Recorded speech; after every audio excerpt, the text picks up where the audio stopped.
Okay, welcome everyone to our council meeting, September 1st, 2020. And who thought we'd still be doing Zoom meetings by September, but here we are. Before we start, I want to remind council that this portion of the meeting is being recorded and live streamed to YouTube. And tonight's meeting is also one of our 4 quarterly meetings that is televised to Rogers TV. I'll remind council to speak clearly and project their voice when they're talking so people viewing at home can hear it.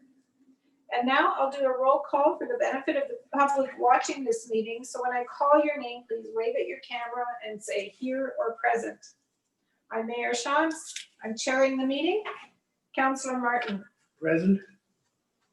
Councillor McMillan. Present. Councillor Merlihan. I'm present. Councillor Redekop. Present. And Councillor Shantz. Present. Thank you. I need a motion to reconvene in open session. Moved by Councillor Shantz, seconded by Councillor Martin. All those in favor? And that's carried.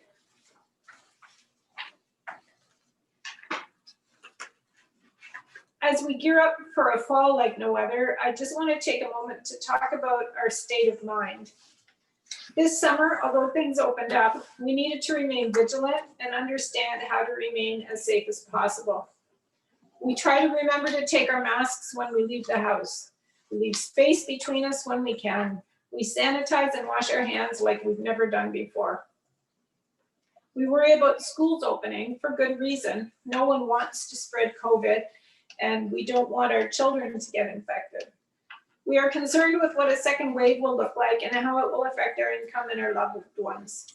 There are a lot of unknowns. We want to keep each other safe, and all of this takes its toll on our peace of mind and on our patients. We see it played out in the news regularly. So I encourage you to explore ways to relax, whether it be exercise, yoga, meditation, or having a coffee with, or phoning a friend. Take a moment when you can and just breathe. So for our moment of silence tonight, let's do just that. Forget about everything that is on your mind for just one short moment. It'll be there when you return. Just think about breathing. Let's just take a moment.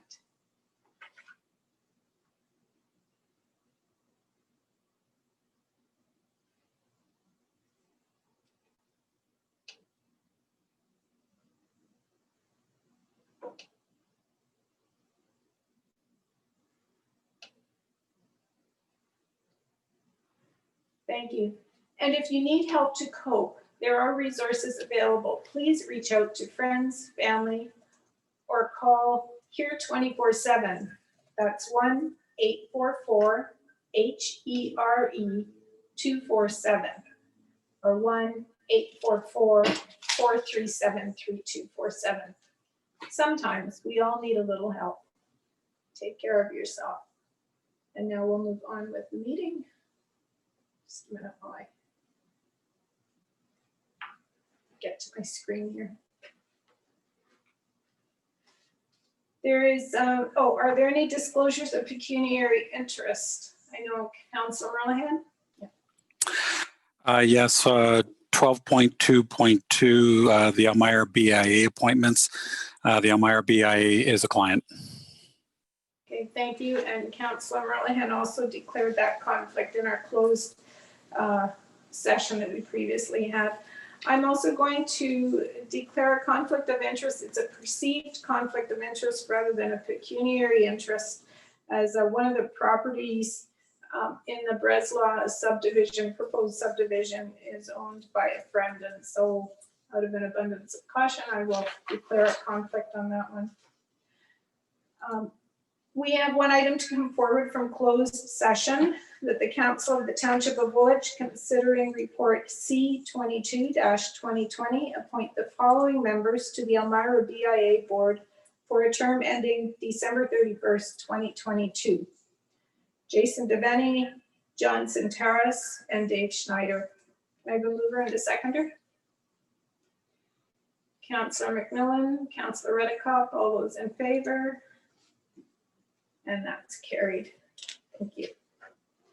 We also have minutes from council, August 11th, 2020, and committee of the whole from August 25th, 2020.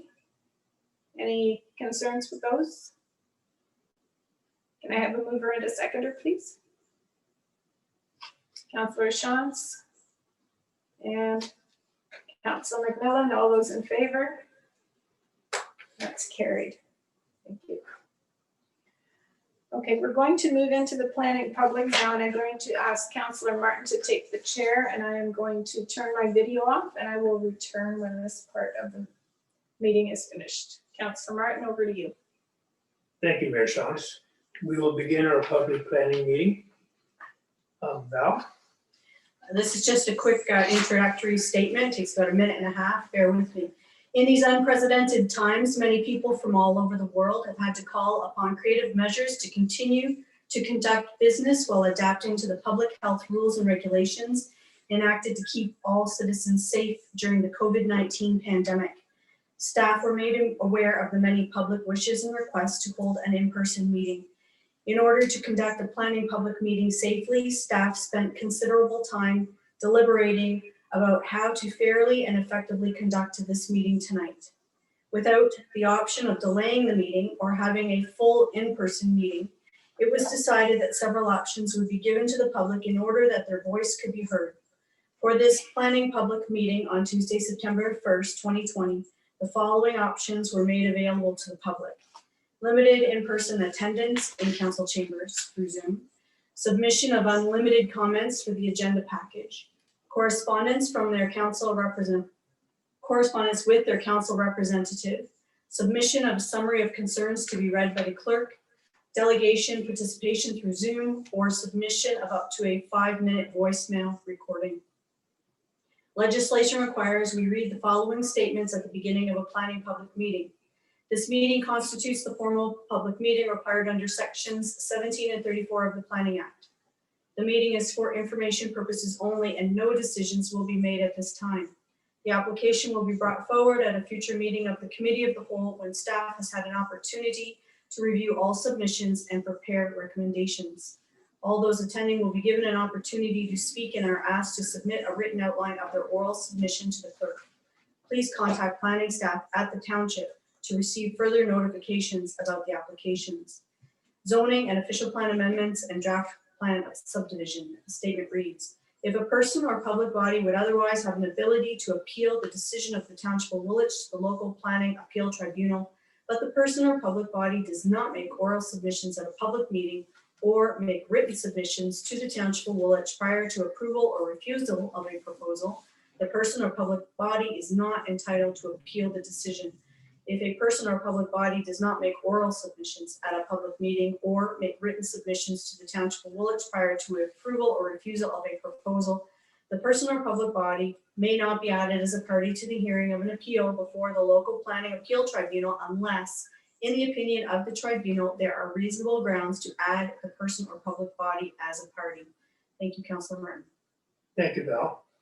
Tonight we're dealing with a zone change application 3-2020, official plan amendment application 3-2020, draft plan of subdivision application 30T-20701, Breslau Properties Limited, 2727995 Ontario Limited Inc., and 805232 Ontario Limited.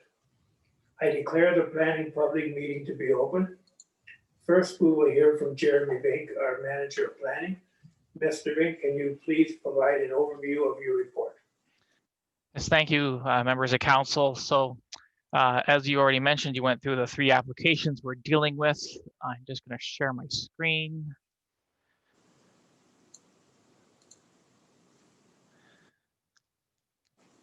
All right, so the subject property we're dealing with is in Breslau. It's located south of the railway line, west of Fountain Street, and kind of west and east of the old Elroy Acres, as it's known. This is Kennedy Road, so just next to that. So you got all these lands here that are kind of shown in gray. This is the Memos Street Road allowance here, just for context.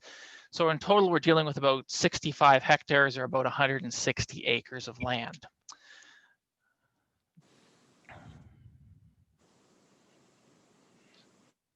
So the purpose, one of the applications is to amend the official plan.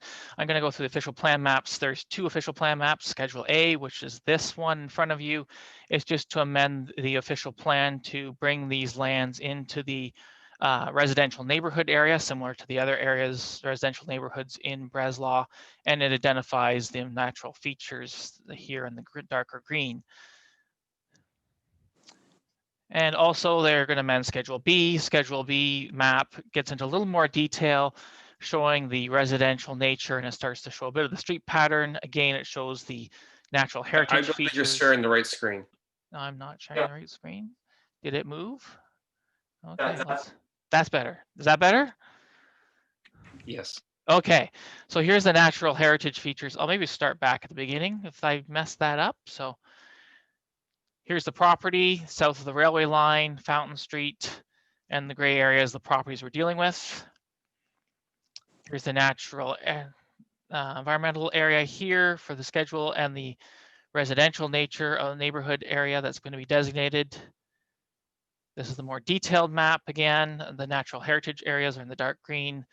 The darker orangish colors are the higher density areas that we're going to be seeing that will be developed, and the rest are the residential neighborhood, lower density, single semis, towns, etc. And the light blue are parks. And then down here in the bottom corner, you can barely see it, is a little bit of a mixed use block next to Ottawa Street and Woolwich Street. All right, so this is the zoning map. Here's some of the details. This is kind of the easier one to maybe understand in some ways. So the R7s, which is this darker orange, this is where you're going to see the blocks of townhouses and apartments. So those, as you can tell, are close to the railway line and closer to Fountain Street for the most part. There are a few townhouse blocks internal to the site.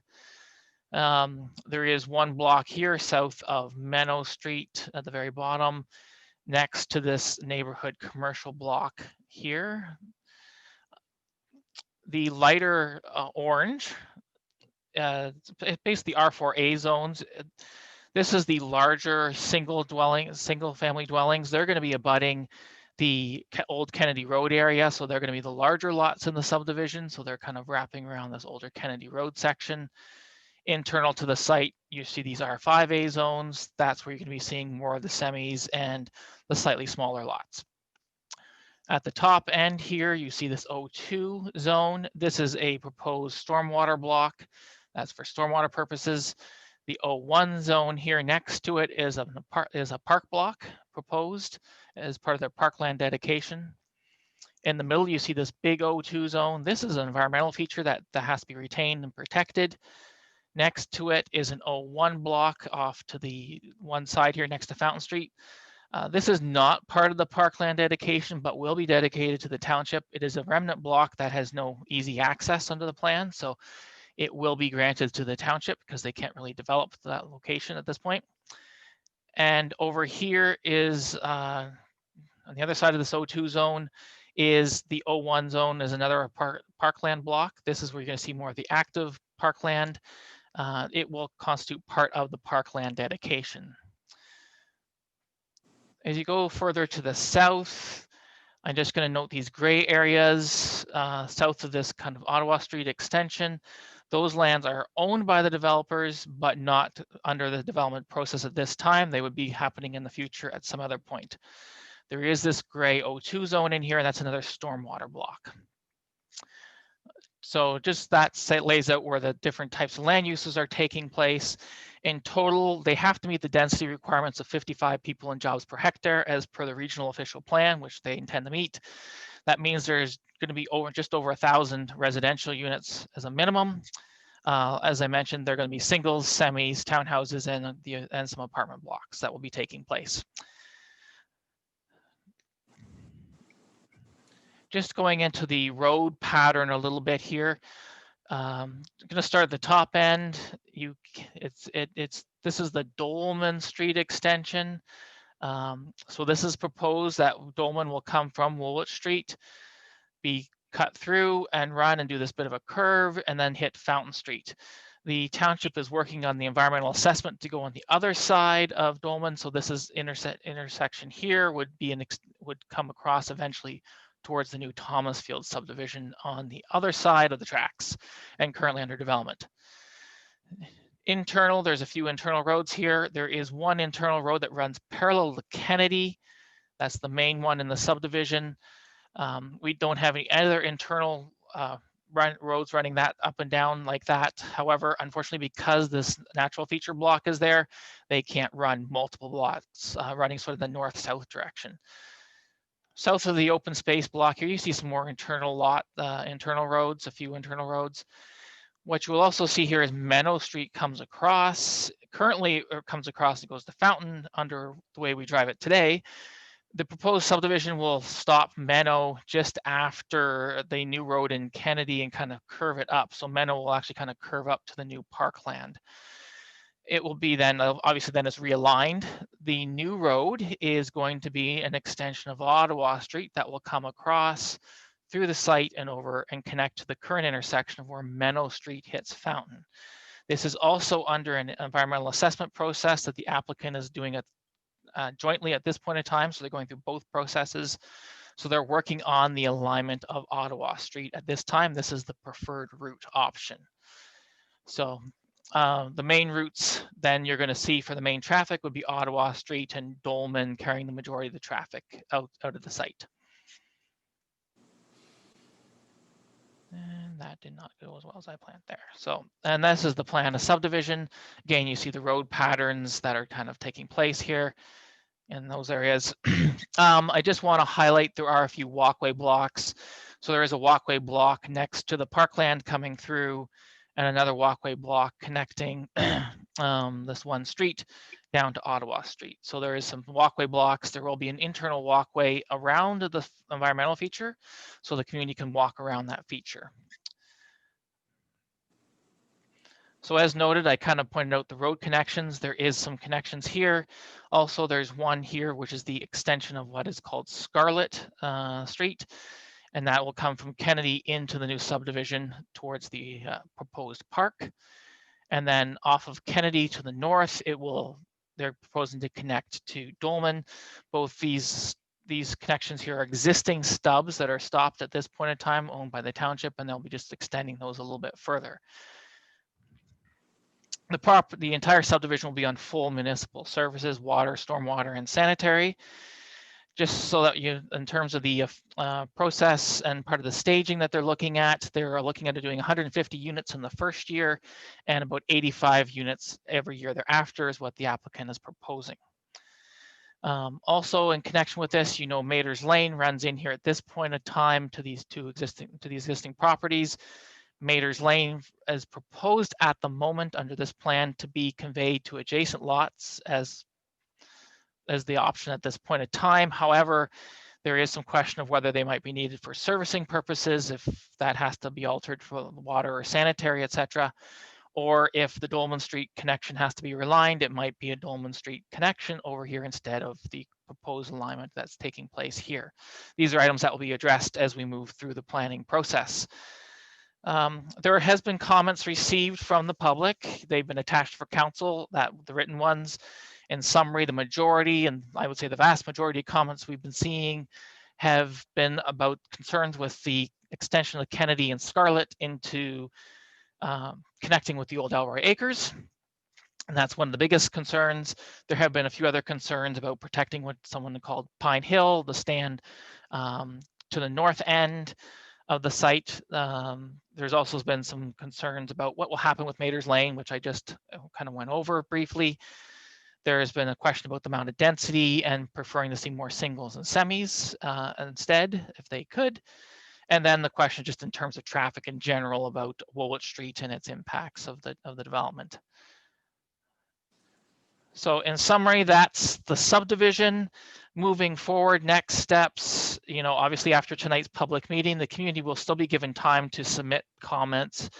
They can submit further comments based on what they hear tonight. And then staff will be working to move through this process with the applicant. We'll be getting agency comments in, and they'll be making changes as necessary to address any comments and concerns that arise before staff ends up bringing a recommendation report back to council. There's no timing on the recommendation report when it'll be coming back to council. So, there's not like we have a set date at this time. It will take a little bit of time for that to proceed through the process and for staff to get a recommendation back. Just to note, if you've submitted a letter, your name and address will be taken and already put into the list to be further notified. If you just wish to be kept informed, you can submit your name and address, and we will keep you further informed of any upcoming anything dealing with the application when it comes back to council. That's it for staff's presentation, Councillor. I'm not sure if any questions of staff. Thank you, Jeremy. Council, do you have any questions for Mr. Mink? Seeing none. I have some instructions for the delegations. This evening, we have 13 delegations registered, as well as 10 voicemail recordings to listen to and 1 letter to be read. Since we have so many to hear from this evening, I will ask delegates to keep their comments brief and concise and to keep their presentation to under 10 minutes if you can.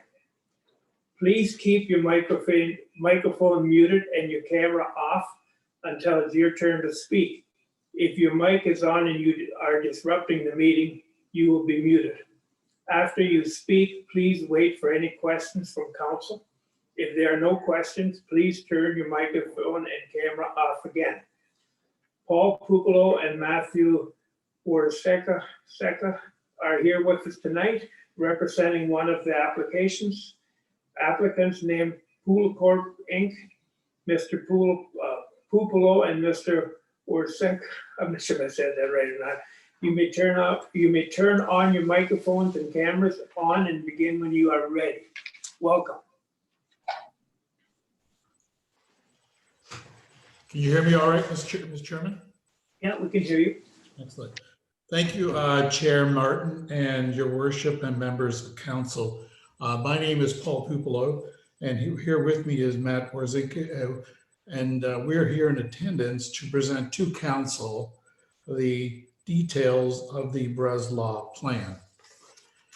So if you go to the next slide, please. Basically, what I want to do is give you a bit of an outline of the principals and the members of the team. You'll be hearing from John Rose, who is one of the principals of Breslau Property.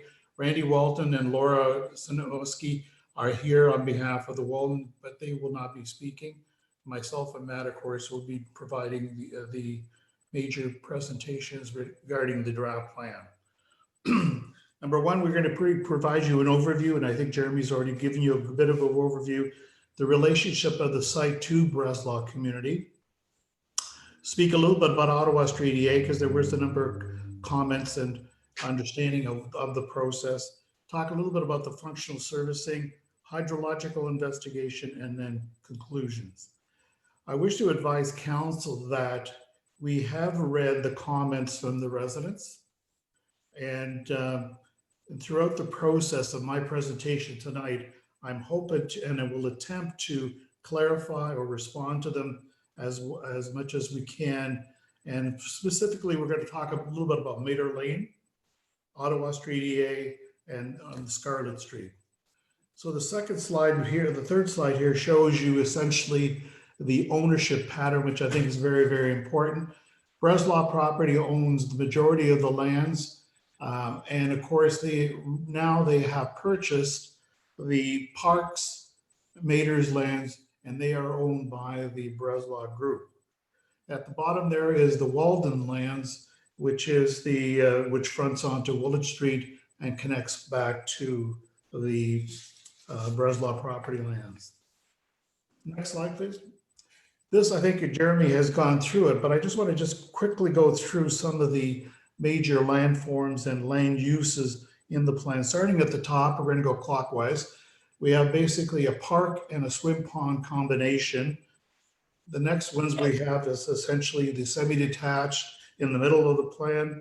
Then we have the multiples, which are both located at Dolman and Fountain. And then the other multiple units, of course, are going to be later on, which we'll talk about, is Fountain and Ottawa Street. The open space, Jeremy has mentioned, we would be dedicating that to this municipality. And of course, there's a major PSW, which is a provincially significant wetland feature, which will be maintained in situ, and we have provided buffers around the subject lands.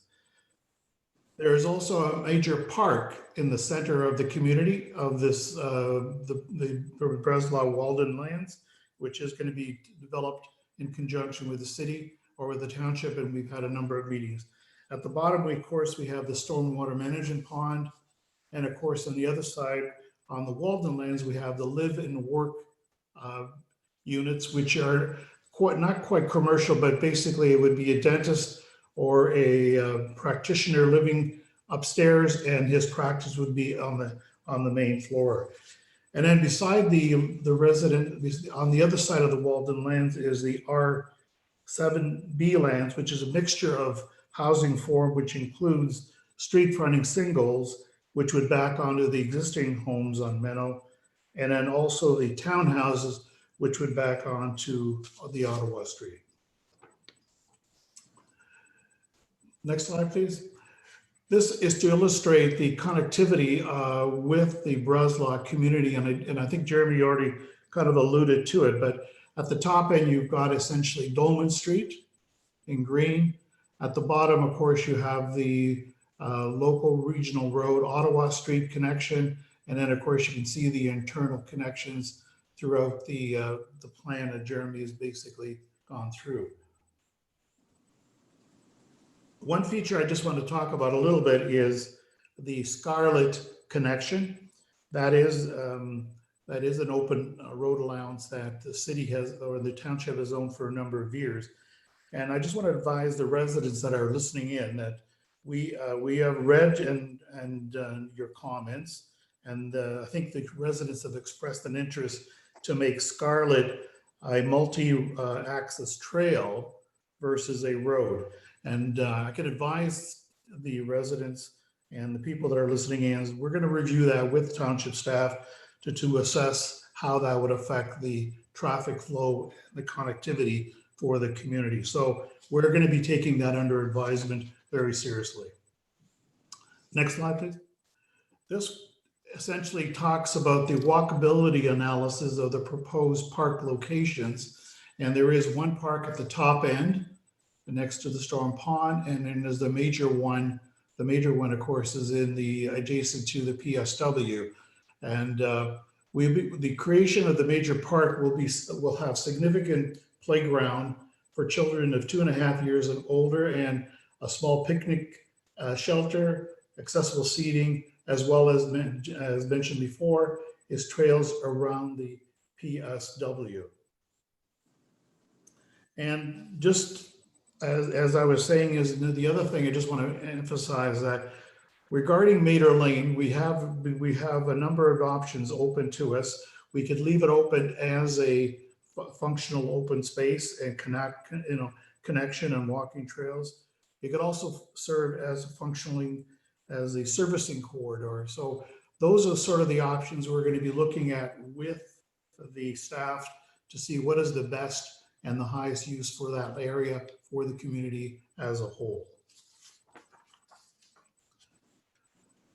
The next slide basically is an illustration to show the images between the stormwater management pond, the parkland dedication, and this would primarily apply to the storm pond that is located near Dolman Street at the top end of the plan.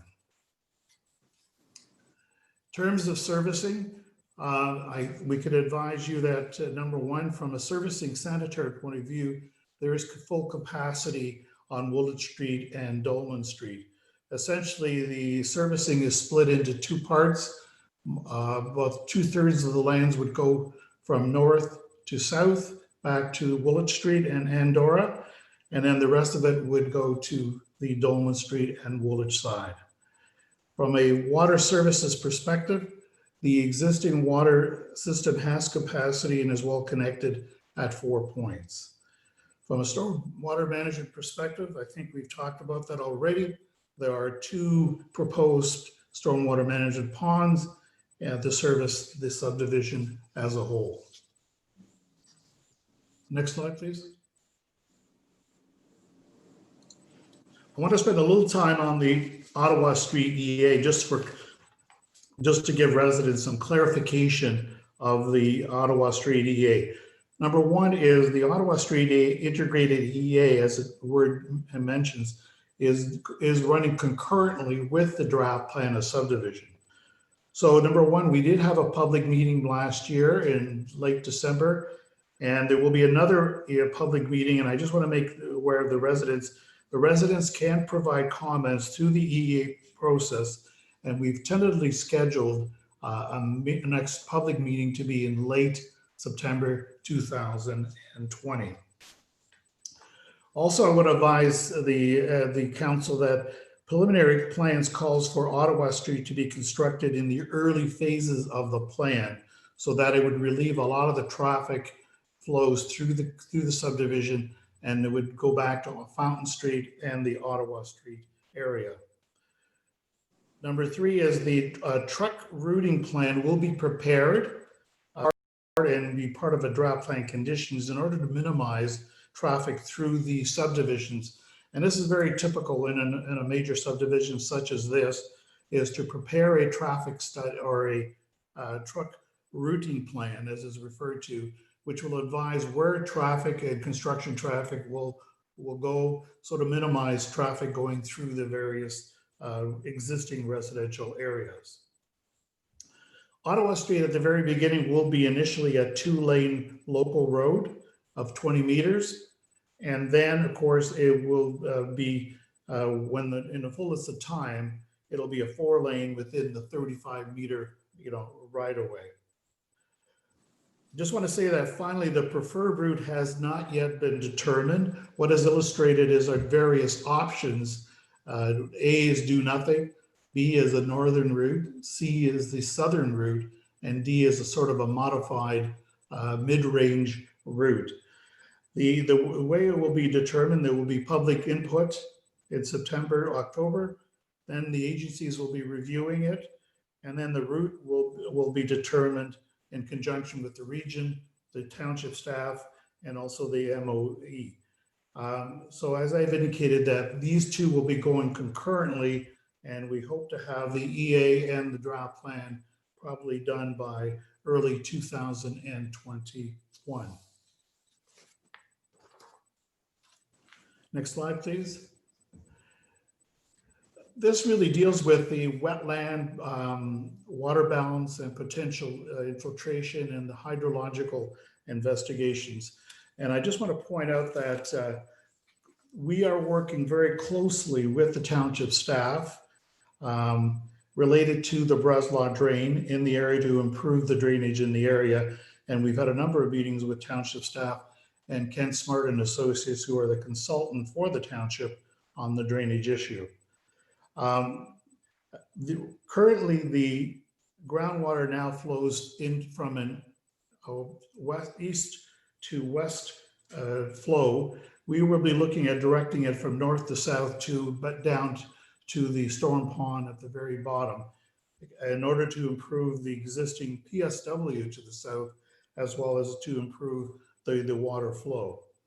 So in summary, the servicing, the new 2 ponds, the upgrade to the Breslau drain will collectively assist to improve both the surface and the groundwater flows in the area in the coming years.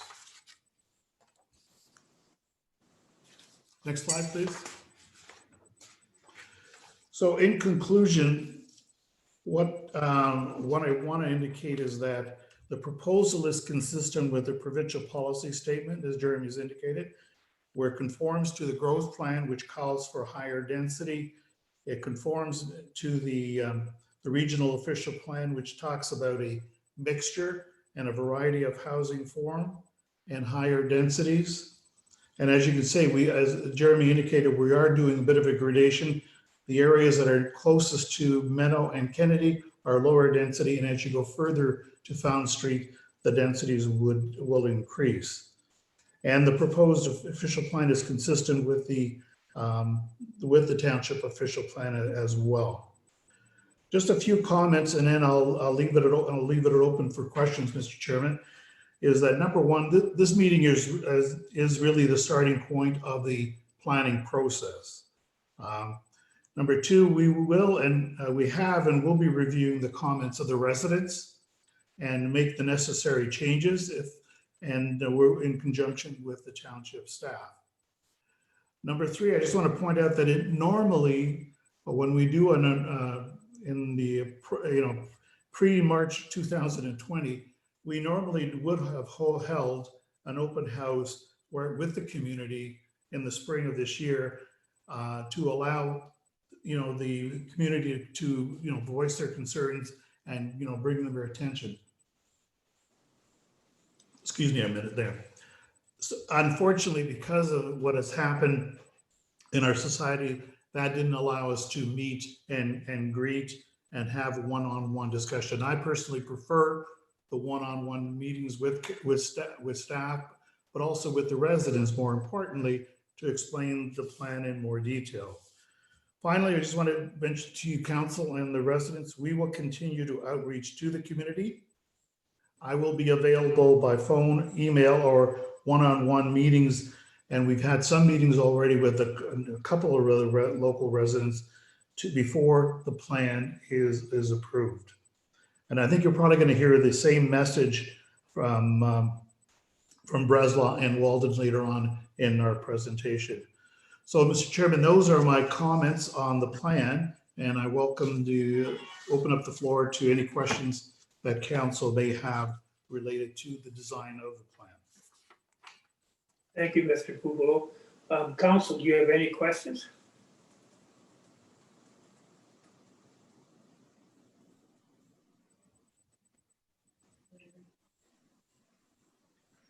Who? Larry, I can't see him here.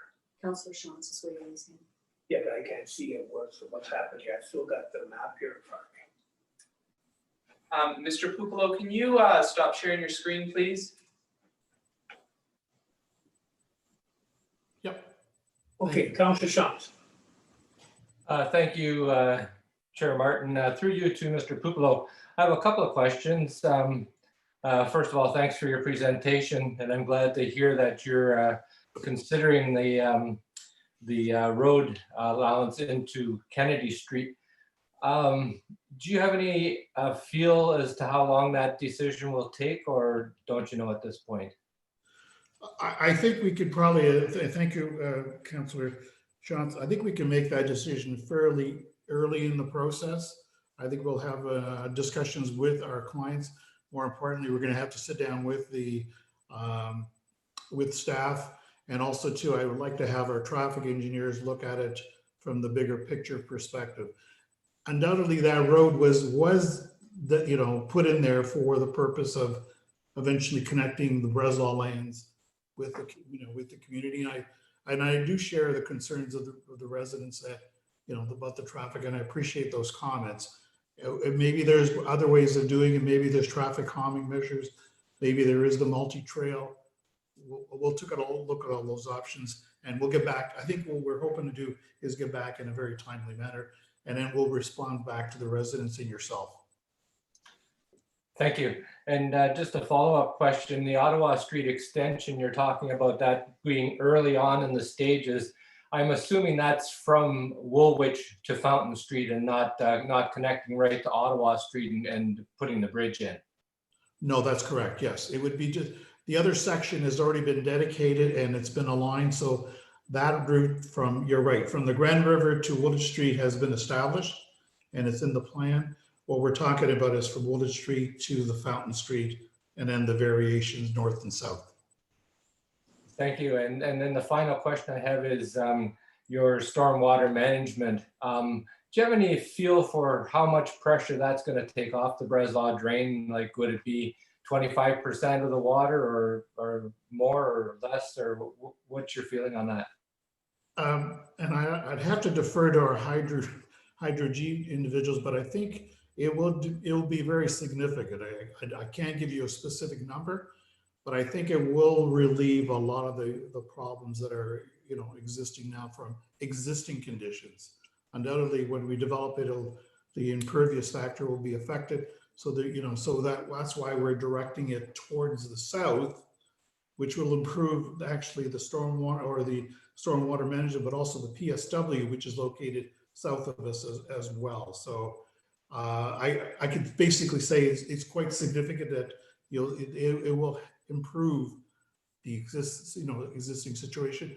Having worked with staff on the Breslau drain and with Kent Smart and your traffic and your civil engineers, I think they realize the same thing. If we're working in a very collaborative fashion, I think we're going to be able to resolve some of the drainage problems that have been occurring in Elroy Acres.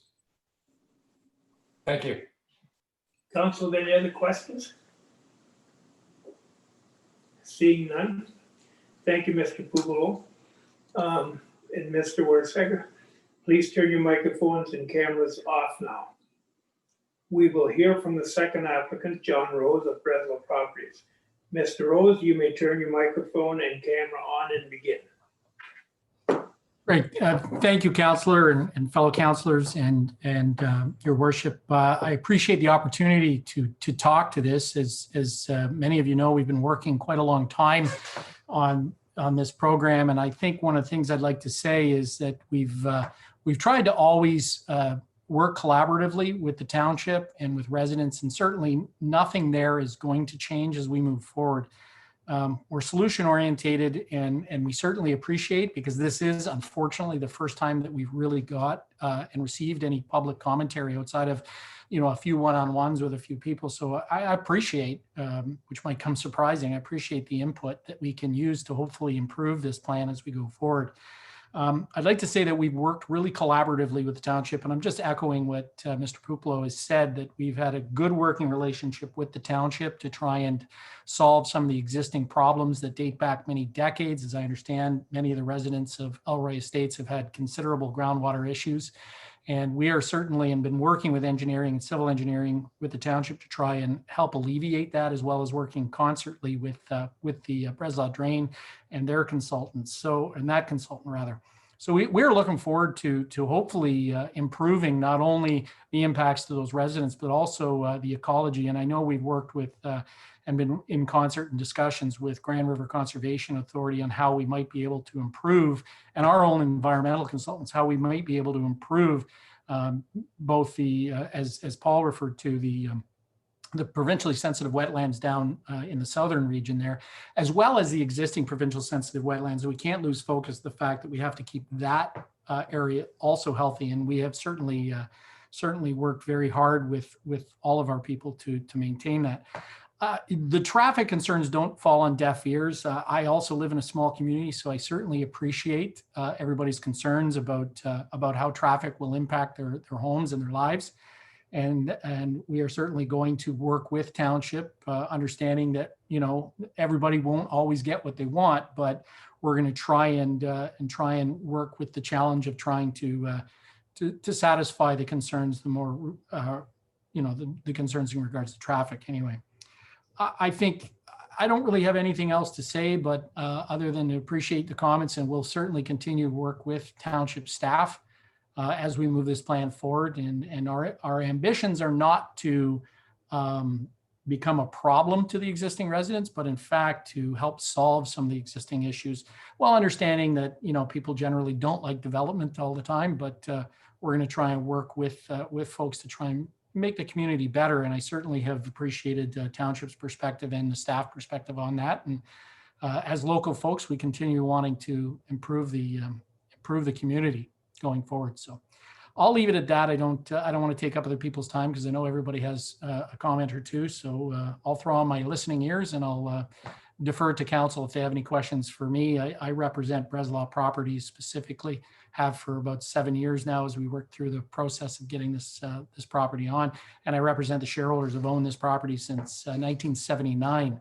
So I'll leave it to you guys to ask any questions if you have any of me, or any further follow-ups to Mr. Pupolo.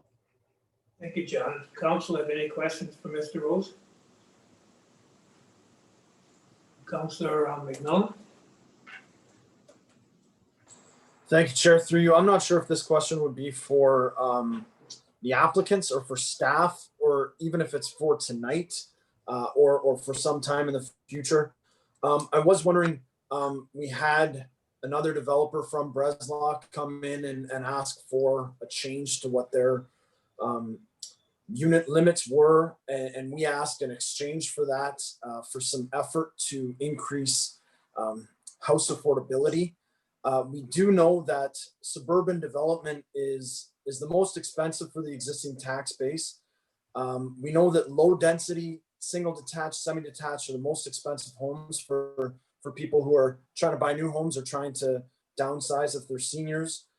We know the tax requirements for suburban sprawl is the most on the existing tax base, and we know it's the worst for environmental purposes. I'm not against the development at all. My question would be, is there an opportunity, like we had with the last developer that was here, to try to work with the developer to address some of those issues, house affordability?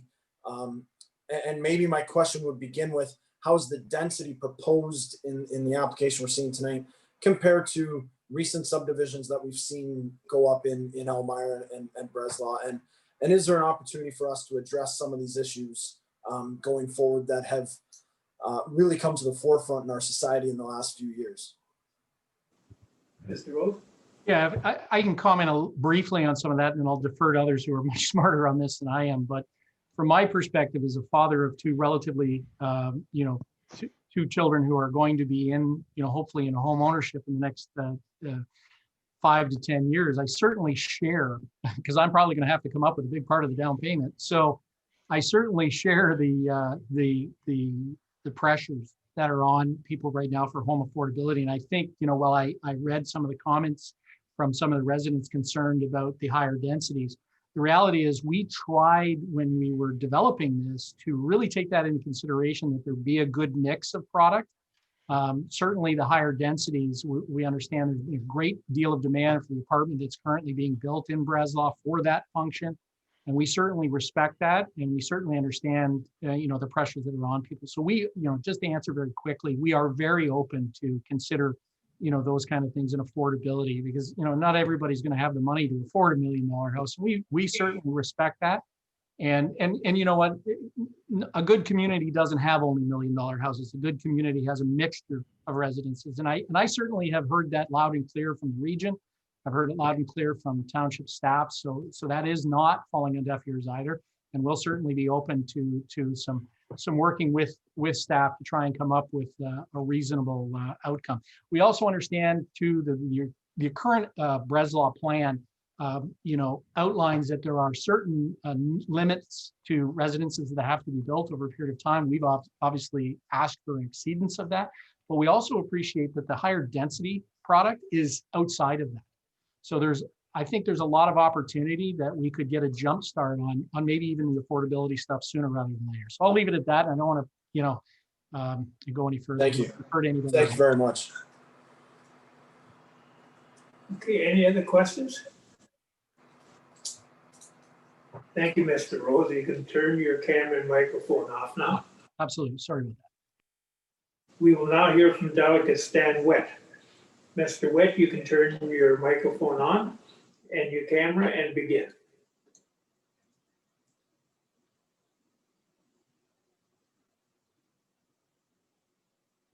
Is he with us? Mr. Chair, I'm not sure he's with us any longer. We can come back to him if you want, if he does join again. Okay.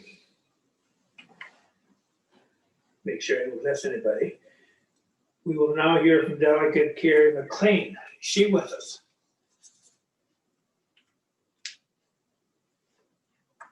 Yes, I am. Okay. Yeah, thank you and good evening, Mr. Chairman, Mayor Shantz, and councillors. I just want to take this time to summarize. I had sent in a full letter as part of the agenda package, and I was just going to briefly summarize it. It won't take too long at all. But just for the past 22 years, my family and I have owned and lived in our house, which happens to be at the corner of Memos and Woolwich. And our entire backyard is adjacent to this piece of land that is being considered for the rezoning of the commercial mixed use. So my concern is the property behind me could be rezoned to commercial, and also beside, on the other side of me, is where we already have commercial industrial. So basically, my property will be surrounded by commercial buildings on two sides, and yet I do live in a residential neighborhood.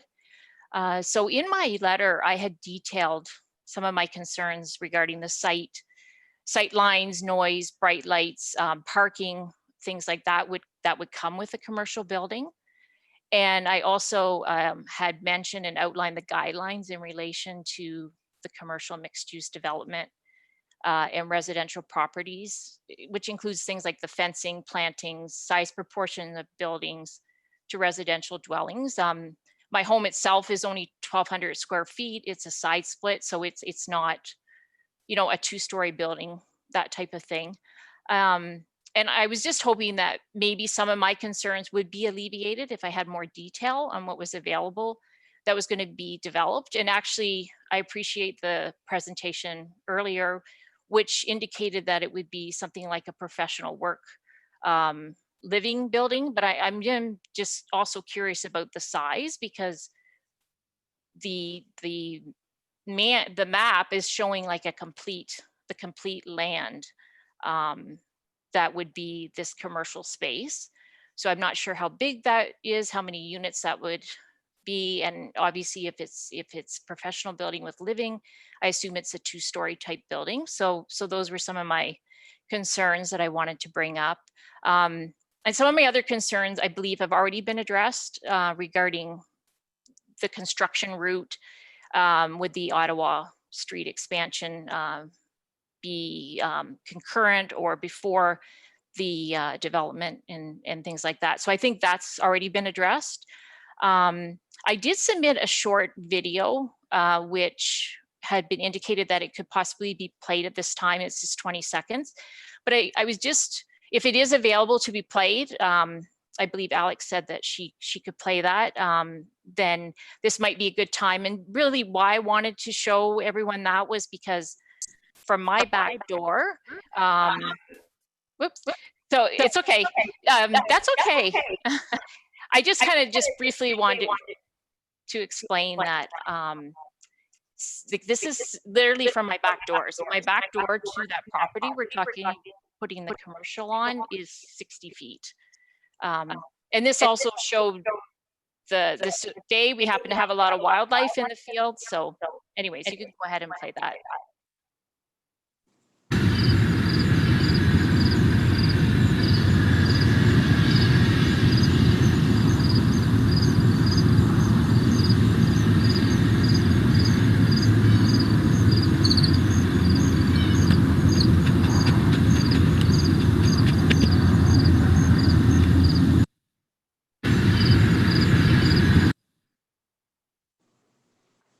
Thank you for playing that. And that's where I just want to say I'm not in one of the deeper lots. That is literally standing in my patio back door. So anyways, that was my main things, I guess, that I'm concerned about. And I just thank you for your time letting me speak and voice my concerns. Thank you, Ms. Mclean. Council, have any questions? Okay. You can please turn your microphone and camera Thank you. off. We will now hear from Delegate Grace Sutton. Ms. Sutton, you may now turn your microphone and camera on and begin. Thank you, Mr. Chairman. First, I want to make just a couple of comments and express my appreciation to the representatives from the developers for their presentation and to the township. And I appreciate the developers mentioning the fact that this is a little bit of an unusual situation where we haven't had that preliminary opportunity to meet with them. And because I think it's an important difference that the community is feeling. and that kind of shows up in our concerns and in our just wanting more information in general. So I really appreciate the fact that that's been identified as a difference here. And I think through the next while, you know, there may be many requests for more time, either with the developers or with staff or with somebody, just to keep learning more about it. And in that vein, I don't know whether this is a question to staff or to the developers. Will we see something like, first of all, you've made reference to the routes for the trucks and the people servicing the development, but you know, there's nothing available tonight. Will we get to see that and have be able to comment on it before it becomes part of a package that's actually going to council with a recommendation? That's a pretty major step when it goes there. And if there's an opportunity for the community to react before it goes there, it's usually much more helpful. But I just put that out there because there is a lot of information that isn't here tonight, and understandably so. And so I just want to highlight the fact that this is going to be a tremendous upheaval for this end of the community, given the fact that Breslau's had a lot of development. We know that, but now it's our turn. And so we need to feel the comfort level with our turn as much as possible. So I would highlight the request for an opportunity to be back in at some point or other. A few questions about the Ottawa Street extension. And I really appreciate the fact that, and we know that the EA process is still in place. Does the EA need to be totally resolved before the zoning can be approved? And I'm not sure whose question that is. And do we see the results of the EA process before the zoning becomes a report? And I don't know if Councillor Martin or Chairman Martin who that should go to, but I would appreciate an answer with that if we can. Point of order, Chair. Point of order, Chair. Go ahead. The delegation is allowed to present. Perhaps if she has questions, she can present those questions, and staff might be allowed to take those questions away and get back. It's not the normal procedure for delegations to be able to ask questions of staff as a presentation, is it? I believe.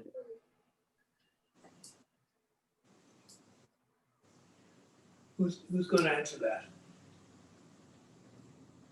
I'll ask, is Jeremy around? Yes, through Mr. Chair.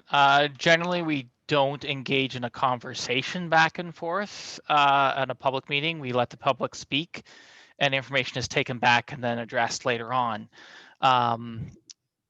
Because otherwise we get a very long meeting. But just in a general note, everything that gets responses and information that comes forward as they get presented to us for changes and updates to reports do get posted on the township's webpage, which means the public will have opportunity to continuously review that as things change and get brought forward by the applicant before the recommendation finally comes to council. So just as a highlight to anybody out there, keep an eye on the township's webpage for updates that will take place over time to any of the reports or any of the information. Thank you, Mr. Vink. Ms. Sutton, does that answer your question? Well, it does. Thank you for the clarification, because it certainly wasn't my expectation that we were only here to present tonight, but if that's the situation, then that's the situation. Okay. We are referring to the Walden Development. It is right behind the property. I live at 41 Meno, and so our property butts onto that. And we would certainly be hoping that we would see more information about exactly what type of multi units will be going into that. So we have a better sense, and whether there's any buffering between our backyards and their backyards. and any information about the size of lots and that kind of thing, because there's none of that information available to us at this point. And as you can well imagine, our lots are half-acre lots, and some of them are bigger than that. And so it would make quite an impression on us if we could get more information. We also have our own well, and there's at least one other property in the area that has its own well. And so we would appreciate being informed as to who do we call if there are problems. I know that it's kind of a regular thing to have happen in the course of construction, to have local wells affected. And it would be helpful to know in advance who we would call if this becomes an issue for us.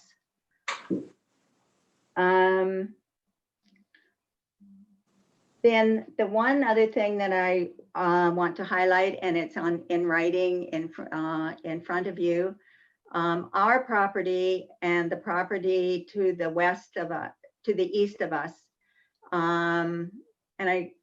is in the way that the Walden lands butt up to it, intrudes into the way the land is landscaped. The landscaping of the land probably happened 55, 60 years ago. And we haven't changed it, and our neighbors haven't changed it, but the property line is actually significantly into our backyard as we view our backyard. And we've talked to the property owner about it, and we really appreciate their willingness to talk to us and to try and resolve this. And we will continue to do that.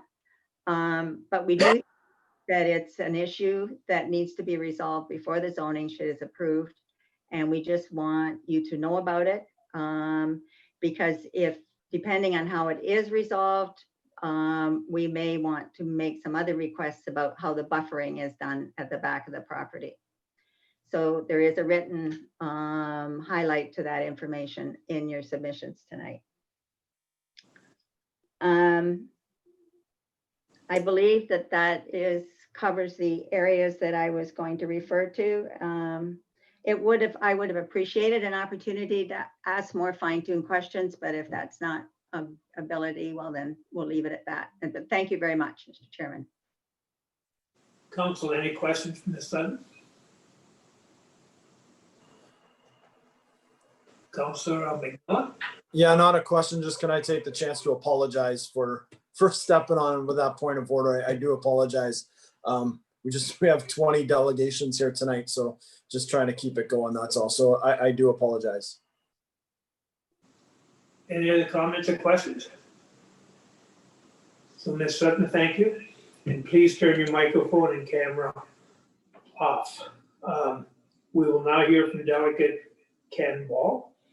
Mr. Ball, you can now turn your microphone and camera on and begin. Thank you, Mr. Chairman. You hear me okay, I take it? Hear you well. Good. I have some brief points. Some have been touched on, but I'm one of the property owners on Memos Street that are affected by the Ottawa Street extension. And I speak for all three properties that possibly could face expropriation if the route changes. The option B is exercised.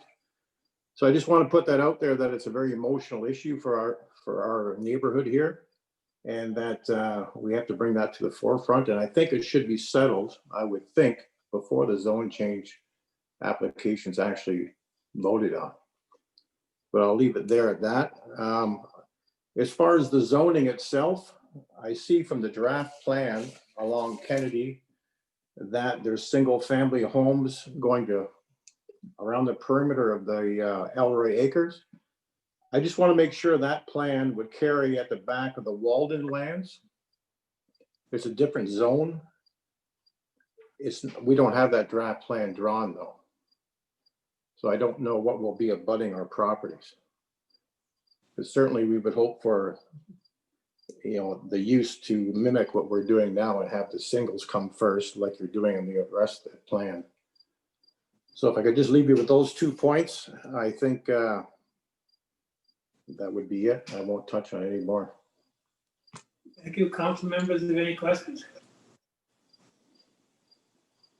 Thank you, Mr. Ball. You can now turn your microphone off and your camera off. We will now hear from delegates Ken and Mary Frances Upcroft. You can now turn your microphone and camera on and begin. Hi there, thank you. Yes, it's just Mary Frances this evening. Also on Meno Street, preceded by Grace and Ken. We're in agreement with the comments that they've brought forward, so we're here to show our support for that. Definitely appreciate hearing from the presentations earlier on that talked about collaboration and that being a part to all parties. We definitely want to be involved. We want to understand what's happening and work together. We truly appreciate that we are in this time right now. So appreciate that folks have talked to it and brought that forward. I don't have any additional comments to add, so I'm just stating that I am in agreement with what we've stated so far. Thank you, Mary. Council members, have any questions? So you can turn your microphone and camera off. And we will now hear from Delegate Matthew Vandermeer. Mr. Vandermeer, you may now turn your microphone and camera on and begin.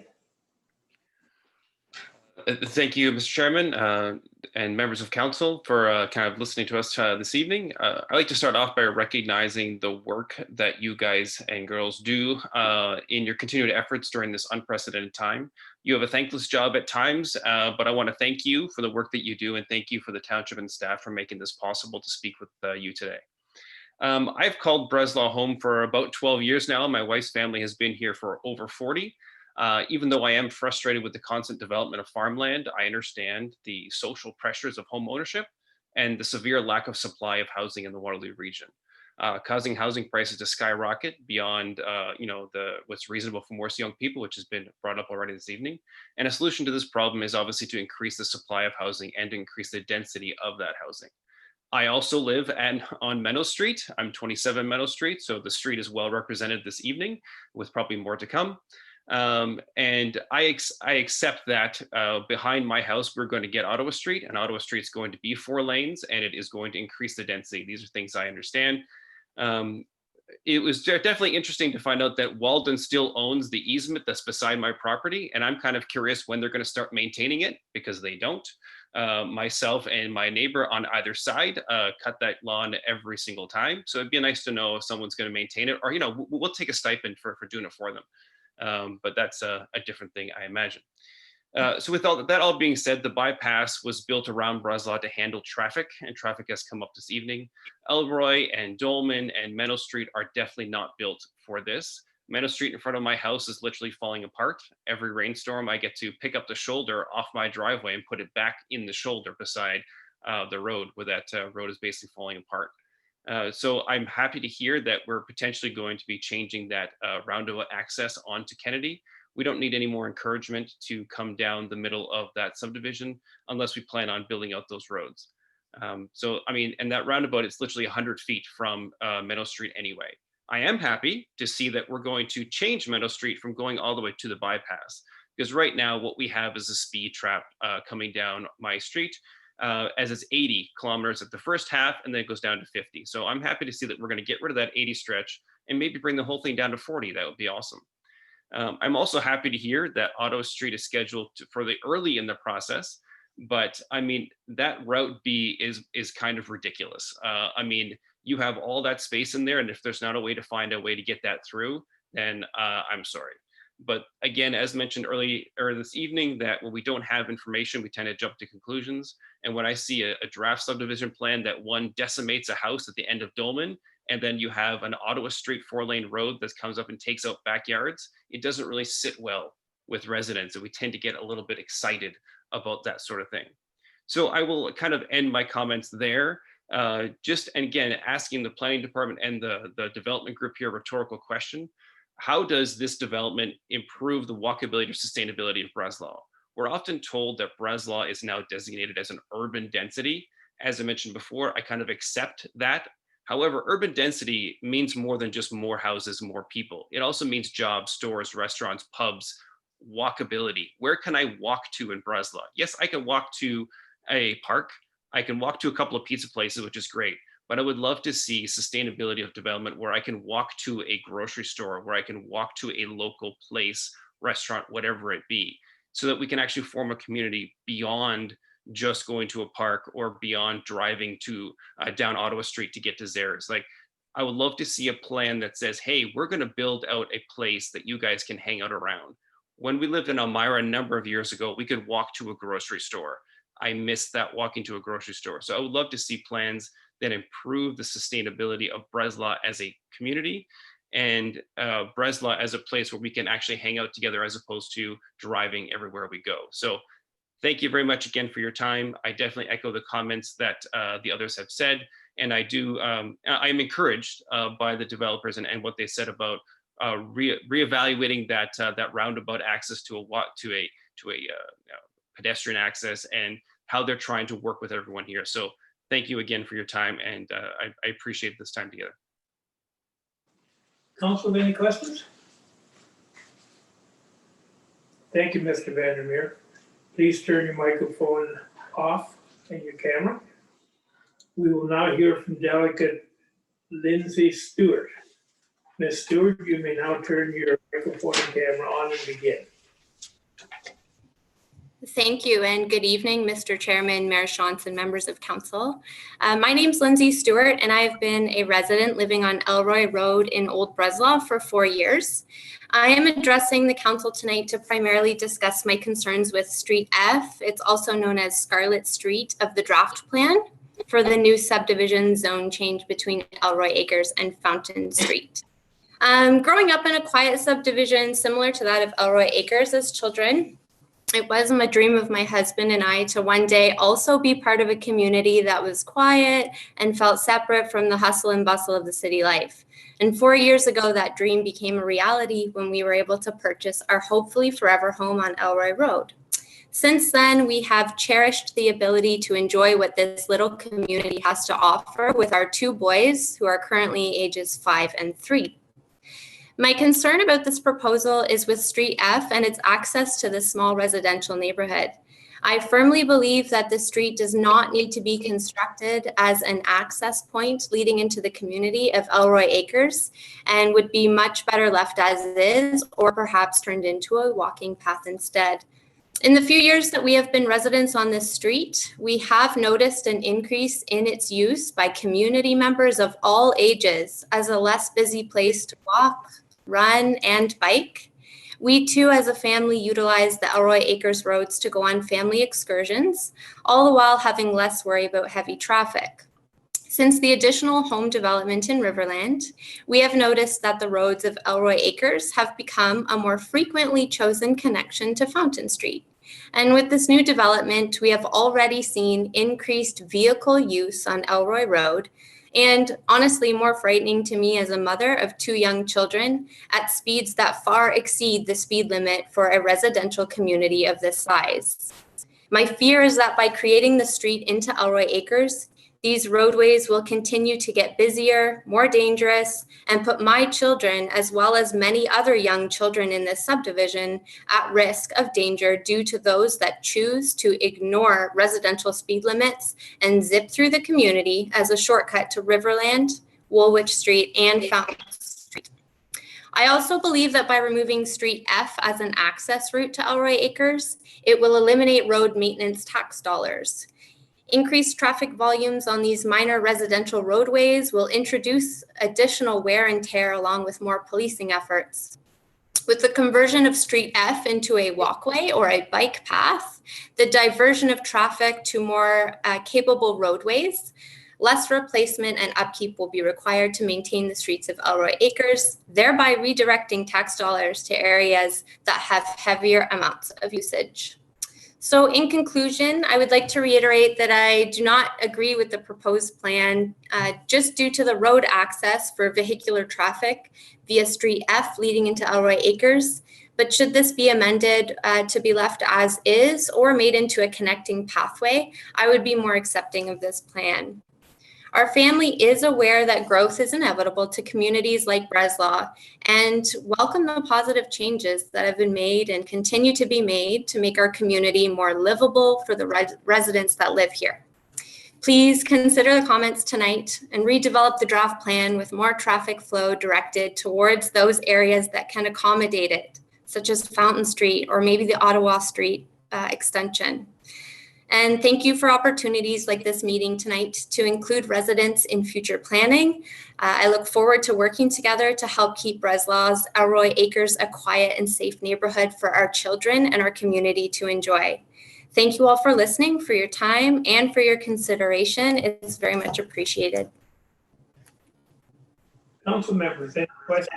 Stewart? Seeing none, thank you, Ms. Stewart. Please turn on the microphone and camera now.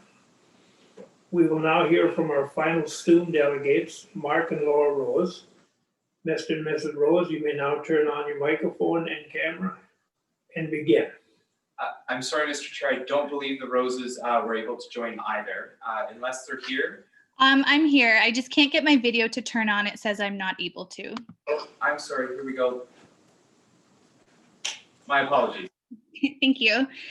So we are new to the area, and we're also on Memos Street with our backyard backing onto the field that is Walden land. And so we're also in agreement with the previous comments that have been made from the residents on Memos Street. We have some mature trees at the back of our property that are on the property line. And so our concern is we don't want those trees to be damaged or removed, as well as the privacy that they provide. So we would just like some more information on what the plan is and what will be happening with those trees. Okay. Council members, are there any questions? Thank you, Ms. Rose. You can now turn your microphone and camera off. I will ask one more time, did Stan Witt show up? Mr. Chair, I don't think he has, no. Okay. We will now listen to 10 voicemail recordings that were submitted to the Deputy Clerk, Jeff Smith. Mr. Smith, if you could play those when you are ready. Okay, please bear with me for one moment here. And I understand you're going to play one right after each other? That's correct. Good.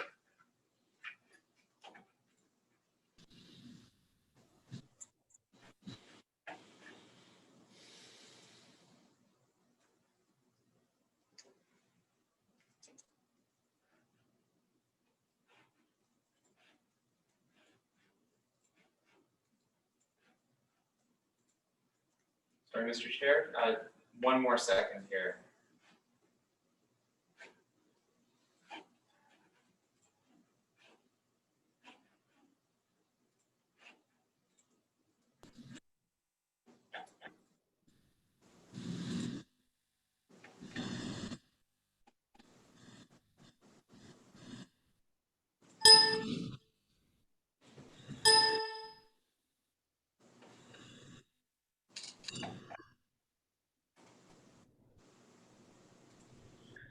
This message is for council, comments for the September 1st meeting.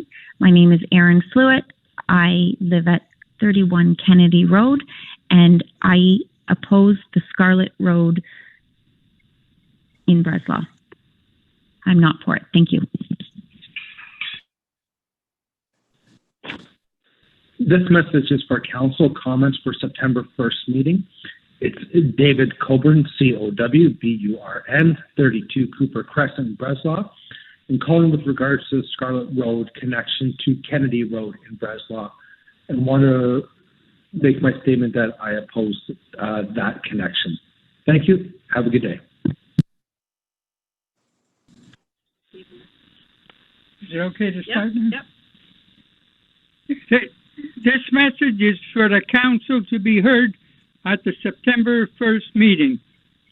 My name is Ron Golden at 34 Kennedy Road. I've lived here for 60 years. And Scarlet Road across the road, we don't want this road to be put through. In Breslau. We don't want this road to be put through. The traffic is getting heavy right now. with people speeding up and down the road. And once they put this into the new subdivision, it's not gonna help the situation at all. People are gonna be using our road more, and there's people walking and walking their dogs and walking kids riding bikes up and down the road. This is not acceptable to us. Thank you.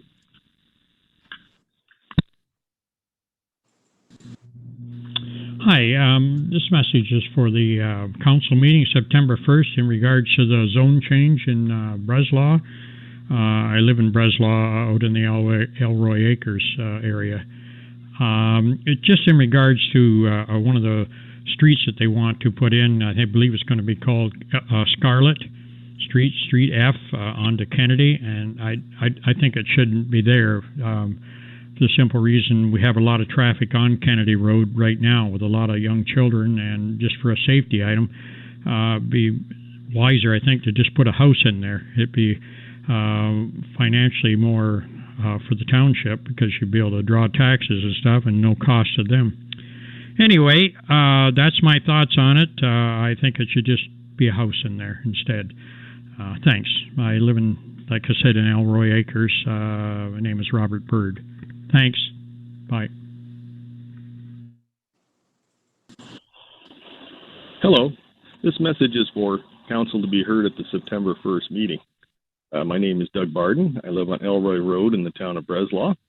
My concern is the proposed opening of the Scarlet Road that was in the official plan of 60 years ago. It's just coming off of Kennedy Road. Up until now, it's been an empty lot. There's proposal now to open that up for a new subdivision. I did want to have the council consider the fact that the plan was 60 years old when Scarlet Road was a plan. The subdivision planned at that time would have been similar to Elroy Road, Kennedy Road, in that style of home and that size of lot. At the time, too, there was no bypass road.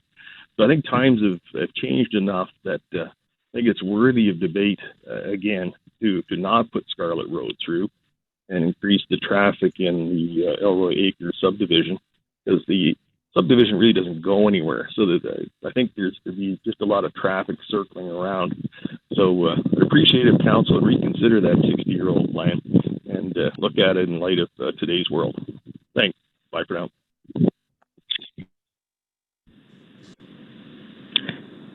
This is Audrey Roots calling, 33 Elroy Road, Breslau. I'm very concerned about the Kennedy and Elroy Road from the Scarlet Road access. I think we have enough cars and trucks going through our subdivision. We don't need any more. Thank you.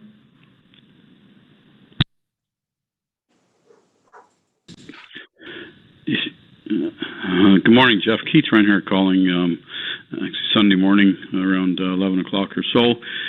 As per our conversation on Friday afternoon, just would like to express some concerns in regards to the subdivision going in behind us here on Kennedy Road in Breslau. First off, I guess, would be Block 23, the multi-level or multi-residential building going in there. Not sure exactly what that is, but if it's my understanding that if it's a multi-residential, that means it's kind of like an apartment building. So anyways, that would be a huge concern, just having that facing the Elroy Acres area or whatever. Probably take our lot or kind of home value and kind of drop it below who knows where. Don't know why that can't be incorporated back more towards Fountain Street area or whatever. That just would be a. Anyways, item number 2, I guess, would be street number F that exits or enters, I guess, off of to Kennedy Road. Huge kind of safety concern there. With the traffic, actually, number 1, all the kids playing and all the people walking down here on to Kennedy and Elroy and our roads here as well aren't really kind of set up for all that kind of traffic or whatever either. So not sure why that street would have to to come into this neighborhood, as well as actually Kennedy going through to Dolman or Daimler. I'm not sure what it's called up there at the other end, but anyways, not sure how all this works. I guess the way we talked or whatever, I guess these kind of messages or letters are going to be read at the meeting. Hopefully that. Yeah. Good morning again, Jeff.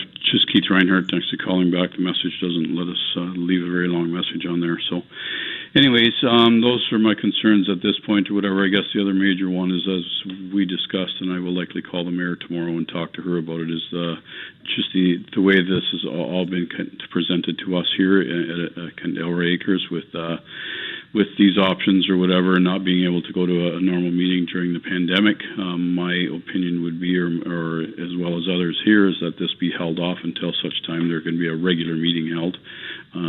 This is kind of a important kind of a situation. It's not just a little bump in the road or whatever. This means a lot to all of us here in Elroy Acres, and I don't believe this is fair the way this is being handled whatsoever, especially when I see signs hiding in cornfields and way back in the weeds or whatever that we can't even see, and then we can't even actually go to a regular meeting. So I will try to get a hold of Sandy Shantz tomorrow and have a discussion with her on that as well. So thank you. I hope you're having a great weekend.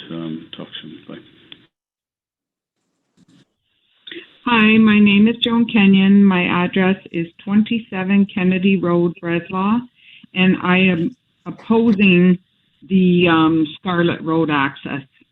Thank you. Have a good day. Bye.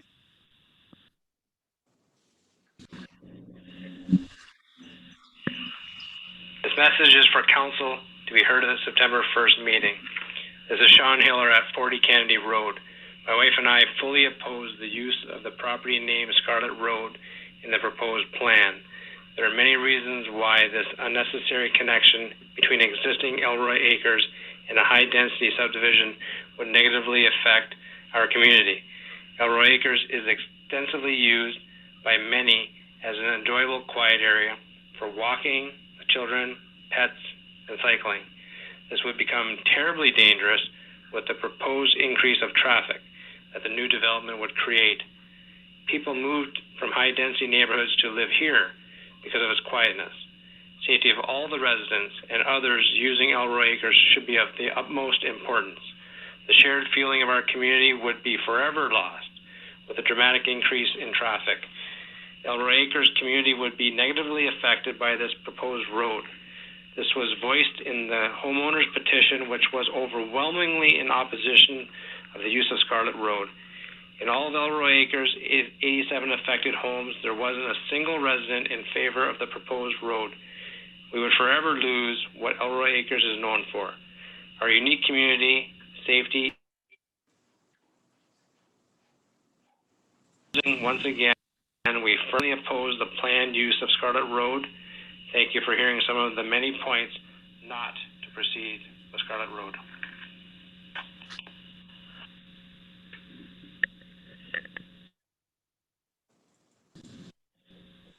Yes, I am trying to leave my comment for council to be heard for the September 1st meeting. My name is Debbie Hiller. I'm at 40 Kennedy Road in Breslau in the Elroy Acres. To council, you, the council, have the power and the final say for how the growth in Breslau is done. Okay, we understand the need for growth and development in this township, but it can be done tastefully without losing the character of this town, and have respect for us long-time existing residents. It's not necessary in the plan to link the high-density subdivision into the existing quiet, mature neighborhood of our Elroy Acres using the Scarlet Road property. Elroy Acres is one of the last beautiful areas of Breslau, and routing traffic from that high-density development through it would destroy its character, and cause a lot of safety issues, not to mention.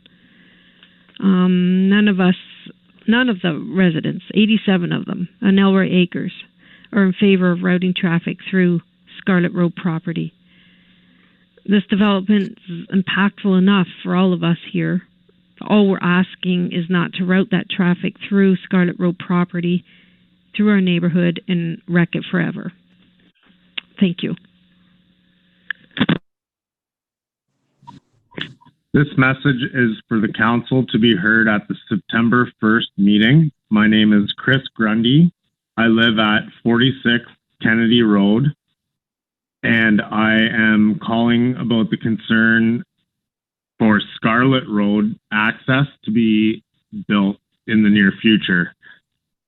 I have lived in Breslau for 10 years, and we were over in Riverland. My wife and I decided to look into this neighborhood a few years back and finally found a home that suited our family. It's got a nice large property. We have 2 small children, and this road will be directly in front of our home, which will now bring more traffic into our neighborhood.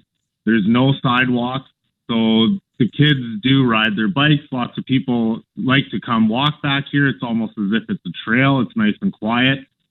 This road will disturb all of that. There'll be nothing but traffic from all these people. There's going to be 2,000 plus people, 2,000 at least cars. We're looking at a lot of traffic now coming down this road to access this new subdivision that's going to be in the near future.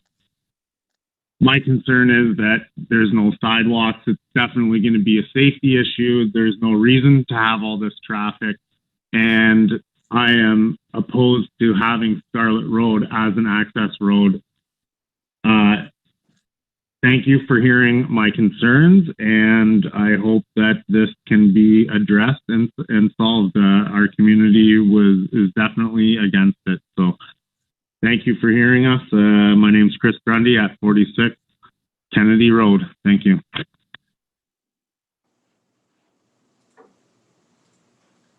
Thank you, Mr. Chair. That's all the voice recordings we have for tonight's meeting. The names are listed on the agenda. Okay, very good. That worked well. Staff received 2 letters of correspondence regarding this matter. Val Hummel, Clerk and Director of Corporate Services, has been asked to read the first letter, and the second letter of correspondence was only circulated to council and applicants, and she may wish to comment on that. Val? I'll read the letter from the Elroy Acres properties. We can call this the Elroy Acres petition. So the following petition came to the township, signed by 84 of the 87 properties in Elroy Acres, where the property owners are opposed to the draft plan of subdivision, and it outlines why. This correspondence was attached to the Planning Public Reporting Council's information packages, and the petitioners asked for it to be read as well, which is why I'm doing this. So due to this meeting being virtual during a pandemic, the majority of Elroy Acres residents are unable to participate due to the technology required to voice their concerns. Therefore, we are speaking as a whole while submitting this opposition. We, the residents of Elroy Acres, are strongly opposing the use of the property Scarlett Road on the draft plan as an access road in the development. Scarlett Road was allotted a road allowance some 60 years ago and no longer suits today's application for the nature of this development. This is the only proposed road in the draft plan that is directed head on to an existing property, resulting in routing unnecessary traffic into the middle of an existing neighborhood instead of the outer edges like the other proposed access roads in the draft plan. Allowing this will cause an extraordinary impact on the residences of Kennedy Road and the surrounding properties. These are 2 extremely different subdivisions, housing applications, and densities. This road would not allow for a traffic buffer between the different housing densities and neighborhoods. Safety issues due to head-on to a property, traffic noise, privacy, and security impacts for surrounding properties, headlight issues aiming directly into homes, dramatically change the amount of traffic through Elroy Acres, posing safety issues for walking children and pets. Due to the age and maturity of Elroy Acres without sidewalks, the roads are used extensively for families walking and cycling traffic. The tar and chip construction of these roads were never designed for the proposed traffic volume. The proposed map offers ample alternative access road options if required that are more suitable, more direct and efficient road options for emergency vehicles and evacuations, alternate options, making an additional road access for Street F onto Fountain Street or the potential Ottawa Street instead of bringing unnecessary traffic through Elroy Acres via Scarlet Road. This would be more efficient for traffic flow, has less impact on existing neighborhoods, and makes more sense all around. Not allowing use of this land for a road will have very little effect on the proposed subdivision plan, but allowing the use would have a dramatic negative impact on our cherished neighborhood of Elroy Acres. We need to protect the flavor of the community of Elroy Acres to which we homeowners have invested in our forever homes. Submitted on behalf of the opposing Elroy Acres residents and those residents who are on streets with the names Cooper, Kennedy, Elroy, Meno, Dovercourt, and Sheridan. That was the request to be read for that letter, and the second item of correspondence was just circulated to council and applicants only. Okay.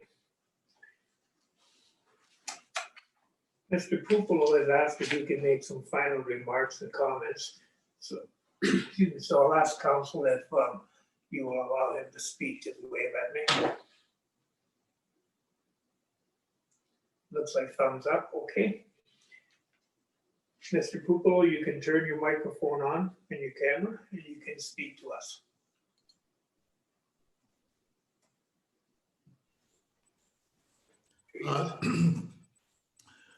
Thank you very much, Mr. Chairman and Councillor Martin. I think just a couple observations. Number one, I think as we indicated, both myself and John Rose, we will take those comments from the residents very seriously and we'll get back to them. Specifically regarding Scarlet Drive, I think we'll have, as Councillor Shantz indicated, what we'll do is we'll meet with our traffic people, we'll meet with Jeremy and the township staff to try to resolve that as well. Number two, as far as the EA for the Ottawa Street, I thought I made it clear, but I think the two plans, Grace Sutton asked a very important question. The two plans are going to be going concurrently and they'll be approved. So the road will be approved and then the draft plan will be approved following that. So they will run concurrently and the road will be first and then the zone change will follow on that. In terms of compatibility, we'll take a look at some of those comments and we'll have some further dialogue on the compatibility of some of the lots along Meno and along Kennedy. I think we've already provided that. And that was basically, I think those were the major points I just wanted to indicate. In terms of affordability, one of the councillors that mentioned, Scott, there mentioned about the affordability. One of the things we've done in the subdivision is a diversity of housing form.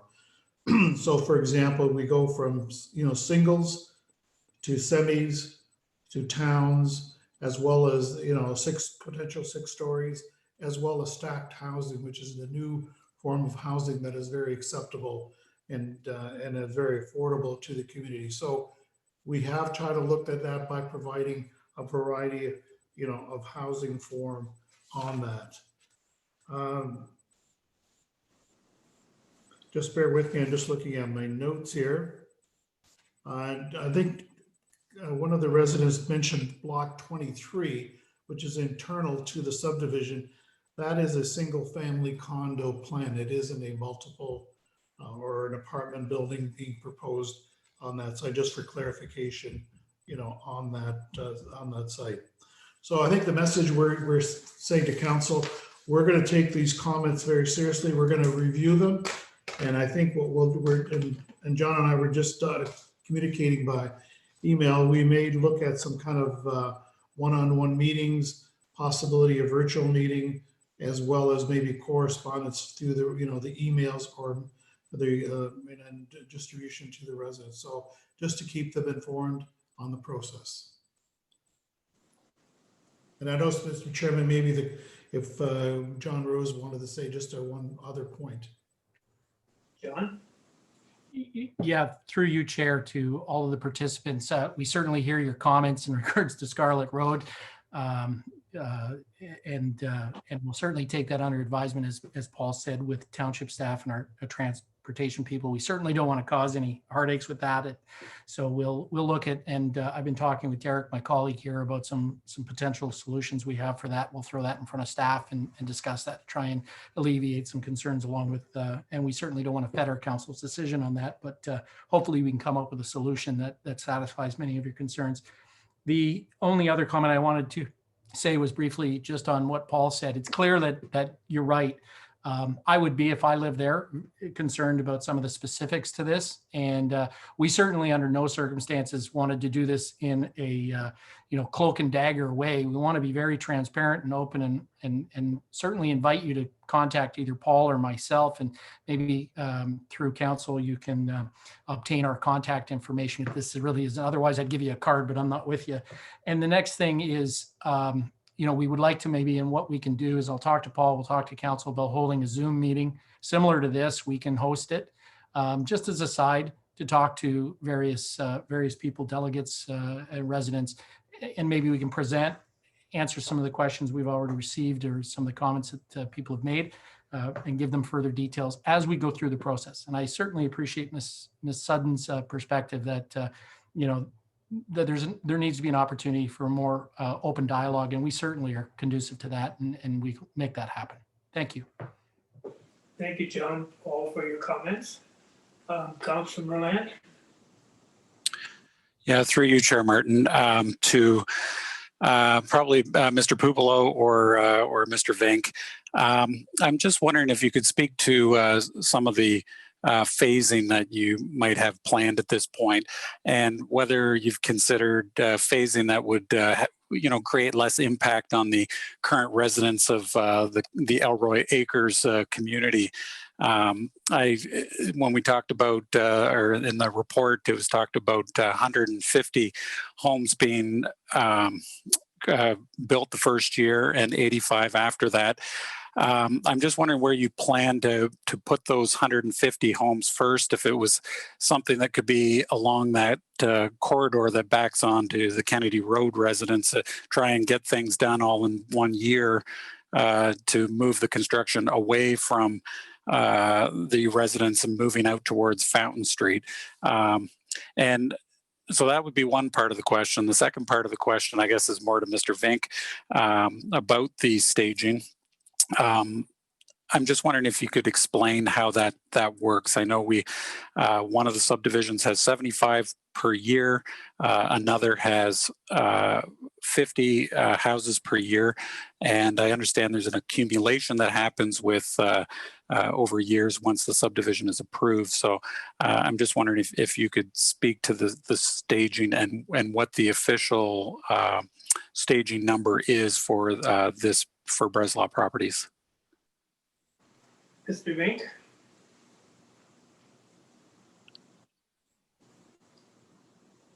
Yes, sorry, through you, Mr. Chair. In terms of staging, one hasn't been set yet for Breslau property, so that will be established as we go through the process, and that will be something council will decide on as part of the final recommendation report. Generally, how we work to a staging number is looking at our projected population target for a year established. It's 2031 generally in the official plan, and then we kind of work backwards, splitting that out to how many units per year that would work out to be, and then allocating accordingly. We also take into account what's going on with the other developments. So that number, like I said, hasn't been established yet. We're going to go through this process through the subdivision. In terms of how that works, yes. So if they usually register a development in about a 3-year block, or 3 years worth at a time. So that's usually the stage of a development. So they'll register stage 1 at 3 years. 3 years later, come in for stage 2. And they get so many units. They can build them all out in 1 year theoretically, and have nothing left for 2 years and do nothing. Most people don't do that. They stagger it out for those full 3 years. If they don't build fast enough and they have leftover units, and they could accumulate those units and build them out a little quicker at maybe at another stage in the process. Maybe there is, maybe there's an economic downturn for a little bit that they just don't build as many units. and a few years later the economy picks up and they catch back up. So that can happen. That's our standard that we have used across in Elmira and Breslau. So usually, generally in Breslau, they're hitting the targets more so than Elmira. And I think Mr. Puplo was going to answer the phasing question because we don't have a phasing plan yet, but he can kind of outline the broader concept. Okay. Thank you. Thank you, Jeremy. As Jeremy has indicated, we don't have a formal approval of the phasing plan, but the initial intent, it follows along what Councillor Mahone is saying. What we're looking at is probably the Ottawa Street at the very bottom, which connects back to Meno. So we would do that first. I wonder whether maybe, Matt, can you just put up one of the plans there? We can show that. But essentially what we were looking at is doing, because we're somewhat dictated by the sanitary sewers. We've got to bring the sanitary sewers up from Woolwich Street, up along Ottawa Street, and then back into the subdivision. So I think what we're planning to do is at the very top end, where Meno currently is existing and connects to Ottawa Street, that would be probably the first area. We will look at, actually, very good point about Kennedy Street. We could look at that street that runs north-south as being one of the earlier stages. However, that one requires the full services to go up. So I think the first phase will be away from the residents, and then slowly, expand north and south. Okay, thank you. Any other questions from council? Councilor Shantz? Thank you, Chair. I just wanted to say thank you to staff for putting this together. This is a bit of an unprecedented situation, and they did a very good job to be able to hear all of the comments. So I appreciate that. I commend staff for doing that. I think we heard loud and clear that Scarlet Road is a contentious issue. Councillor Martin and I had a meeting, a distanced meeting with some of the residents, and maybe we're the ones that brought everybody to the meeting tonight. We told them that we wanted to hear from them, and they came out loud and clear. So I think that was obviously an issue. I'm glad to hear that both Mr. Pupolo and Mr. Rose are willing to look at that, and hopefully Mr. Vink will be able to come up with a solution that's going to solve some of those issues or concerns. So again, I just want to commend staff for bringing this together and allowing everybody a voice one way or the other, either by letter, by voicemail, or by Zoom. So I appreciate that. And Mr. Pupolo, you answered some of my questions that Miss Sutton had. So thanks for doing that as well. So that's all my comments. Thanks. Okay, any other questions? There being no further speakers, I declare this public meeting to be closed. Thank you to everyone who participated in tonight's meeting. I want to remind you that no decisions were made, but all feedback will be included in a future report.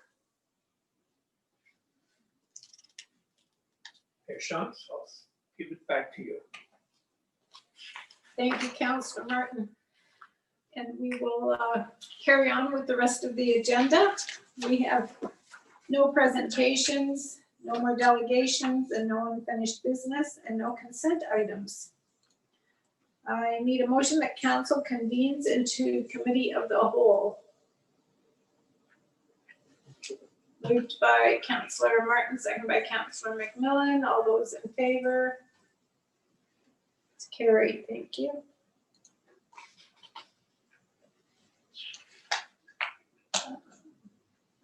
A motion that the summary of recommendations of the Committee of the Whole dated August 11th, 2020 be adopted.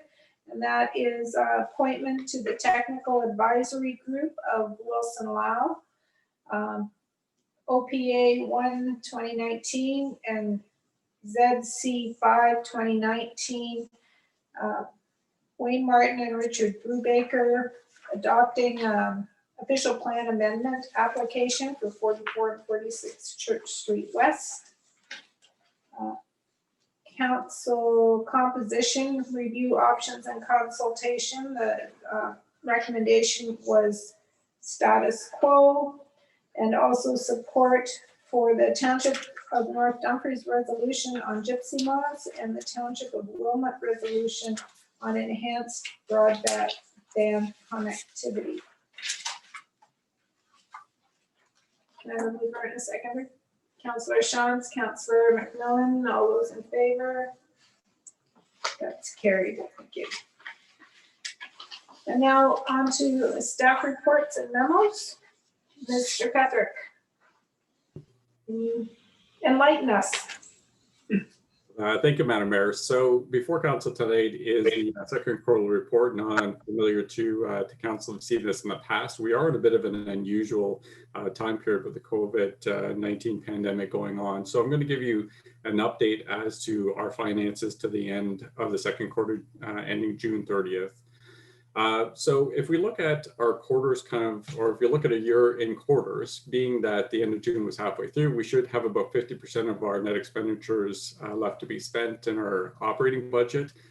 You can see that we're sitting at a negative budget variance of about 2.79%. This translates into a deficit position of about $280,000. When we compare this to where we were at the end of the first quarter, we were in a deficit position about 2.05%, about $206,000.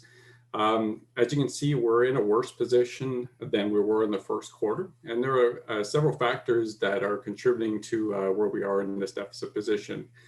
Some are related to COVID and others are more operational in nature.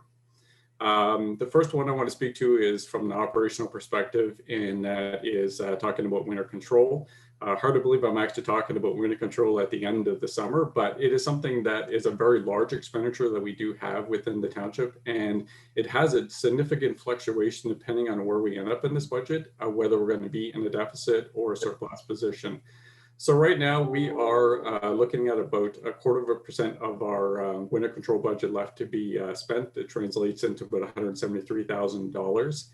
The good news is this is actually further, about 100,000 further ahead than we were this time last year. So that's a good thing. The bad thing though is I think looking at, depending on how the season starts and looking at some of our past trends, we will more than likely still end up in the deficit position in this budget area. I'm thinking anywhere between $20,000 and $150,000. But once again, that is going to be wildly dependent on when the first snow flies and what that snow looks like. But we're going to have to see about that. But really what's driving our deficit position right now is more so on the lost revenues that we've seen. You may recall back, I think in the April time period, presented a report F11 2020, and we kind of outlined some of the concerns we have as some of the lost revenues we were going to be experiencing. First one I want to speak to is with regards to the recreation revenue. So at the end of June, we've lost approximately $450,000 in recreation revenue opportunities, and that's with the relation to our rental facilities and programming fees. So as we start to open up our facilities and starting to prepare further open up our facilities, this lost revenue we know is going to grow because we still are under restrictions of how many people we're allowed into our buildings, but also the unknown of who actually is going to come back to some of the programs and at what time are they going to come back to some of the programs. So staff have done some preliminary estimates of where we think that lost revenue for recreation programs are going to go. We believe that we are going to probably be in the range of about $650,000 to $900,000 at the end of the year in lost recreation revenues. One of the other things we're also tracking from lost revenue is with regards to our interest income. As council is aware, the Bank of Canada slashed its overnight lending rate by a full percent in relation to the COVID-19. So from a staff perspective, we've seen a decrease in our interest income of about $60,000 to where we should have been if we would have still had the same interest rates before that rate reduction occurred. One of the things I think through F11 2020 that we were bringing council's attention was we were concerned about our cash balances. I can report that we've actually fared fairly well through this right now. Our cash balances have been in a very good position. I think one of the good things that have come out of that is that we have been able to defer that June 30th school board payment. So that payment is now not due to the school board until September 30th. So our cash balances are in a pretty good position right now. We're very pleased with it from a staff perspective. And we have no concerns that we're going to need any short-term borrowings in this time period. So we're quite pleased with that. One of the other things that we've been tracking from a lost revenue perspective is with regards to our penalty and interest. And this is the penalty and interest we charge on our overdue tax and water accounts. So far about to the end of June, we lost about $111,000 in penalty and interest. And this is mainly in relation to the COVID-19 economic relief measures. Council approved that on staff's recommendation to waive these penalty and interest fees on these overdue accounts for the months of April, May, and June. I've also highlighted in this report that we had the tax deferral program. That application deadline ended on July 31st, and we've had 18 residential and commercial properties that took us up on that deferred program to have their final tax payment deferred by 60 days. So kind of looking at what we did, and I think, you know, we spoke about it in the cost mitigation report we presented to council. We knew these lost revenues were going to put us in a bad position. So we need to do it from a staff perspective to start to look at ways that we can reduce our expenditures. As council recall, we had to lay off a number of staff, mainly within the recreation and community services. And this is really more to do with the programs and facilities staff that we had to lay off as our facilities were closed. We also delayed in the hiring of some of our vacant positions. And so from us, that did help us on the bottom line. We also were looking at expenditures from discretionary spending. We're also looking at things that we can do to reduce from external contracts, delaying minor and major capital projects where feasible. Now, all of these measures, as you can see, didn't pull us out of a deficit position, but they've certainly helped us mitigate these lost revenues that we've had. And we're going to continue to try to work on that. One of the things that is not from a lost revenue perspective, but has an expenditure impact that we've seen with the COVID-19 pandemic is with relation to a number of items that we've had to expend. And some of these expenditures are more from the health and safety, and not just our staff, but also from the people who are visiting our facilities, coming into our township, and getting prepared for welcoming people back to our recreation facilities. These are things the likes of hand sanitizers, wipes, disposable masks, putting up plexiglass on our customer service counters, signage, and to the like. So right now, to the end of June, we've seen about $55,000 in expenditures. We are anticipating that amount is still going to continue to increase as we go through this pandemic. And as we get into the third quarter, I will update council as to what that expenditure is, because we are tracking these expenditures separately in an account so we can clearly identify how much we're spending in relation to the COVID-19 pandemic. So that's kind of like the bad news side of things. I guess one of the other things, just to kind of put closure on this, we started looking at where we think we're going to end up in a position at the end of 2020. And from staff's projection, we are looking at still maintaining an operating deficit, probably in the range of about $300,000 to $500,000. And I think that number is going to be wildly dependent upon what's going to happen within the recreation programs. If we start to see, the recreation revenues come up, if we start to see some expectations on that, if we still can maybe have the balance between the revenues going up, maybe not as much as we anticipated, but also being able to continue to keep some of those expenditures down, we may be able to be on that low side of that $300,000 deficit. But, as I said, we could be upwards of $500,000 operating deficit by the end of 2020. So on the good news side, the province recently announced that municipalities will be receiving funding under the Safe Start Agreement. This is a kind of a collaboration between the province and the feds. And so phase one of the funding, it's going to be allocated on a per household basis. And from a Woolwich perspective, we are going to be receiving $550,000 and $550,500. And that should be received in the next few weeks. So what that funding is for, it is to help municipalities deal with the COVID-19 cost pressures they had, but also with the related pressures. So this is something that we've asked our provincial representative at Municipal Affairs to get some sort of clarification on. We can understand, what the cost of COVID-19 is, but when they talk about the related pressures, for us, our related pressures are our lost revenue opportunities. That's the way we as municipalities see it, but we're seeking clarification from the province whether that truly is what that definition is. And if it is, and we hope it is, then it's going to help us to, to mitigate further this projected operating deficit that we're going to experience at the end of 2020. And the good news is, out of this funding, whatever we don't need to use in 2020, we can actually put it in a reserve and use it to help us with some cost pressures that we know we're going to experience in 2021. Specifically, I think even still with the recreation, I think it's going to take a long time for the recreation programs to get back up to where they were. So also just a final thing and a little touch on from a capital budget perspective, we've delayed a number of capital projects, and I guess the capital summary outlines, it gives some commentary on where some of our projects are at. But specifically, I wanted to mention that we've delayed a number of projects, mostly within the sidewalk repairs and streetlight replacement program areas. And it has a living savings of approximately $380,000.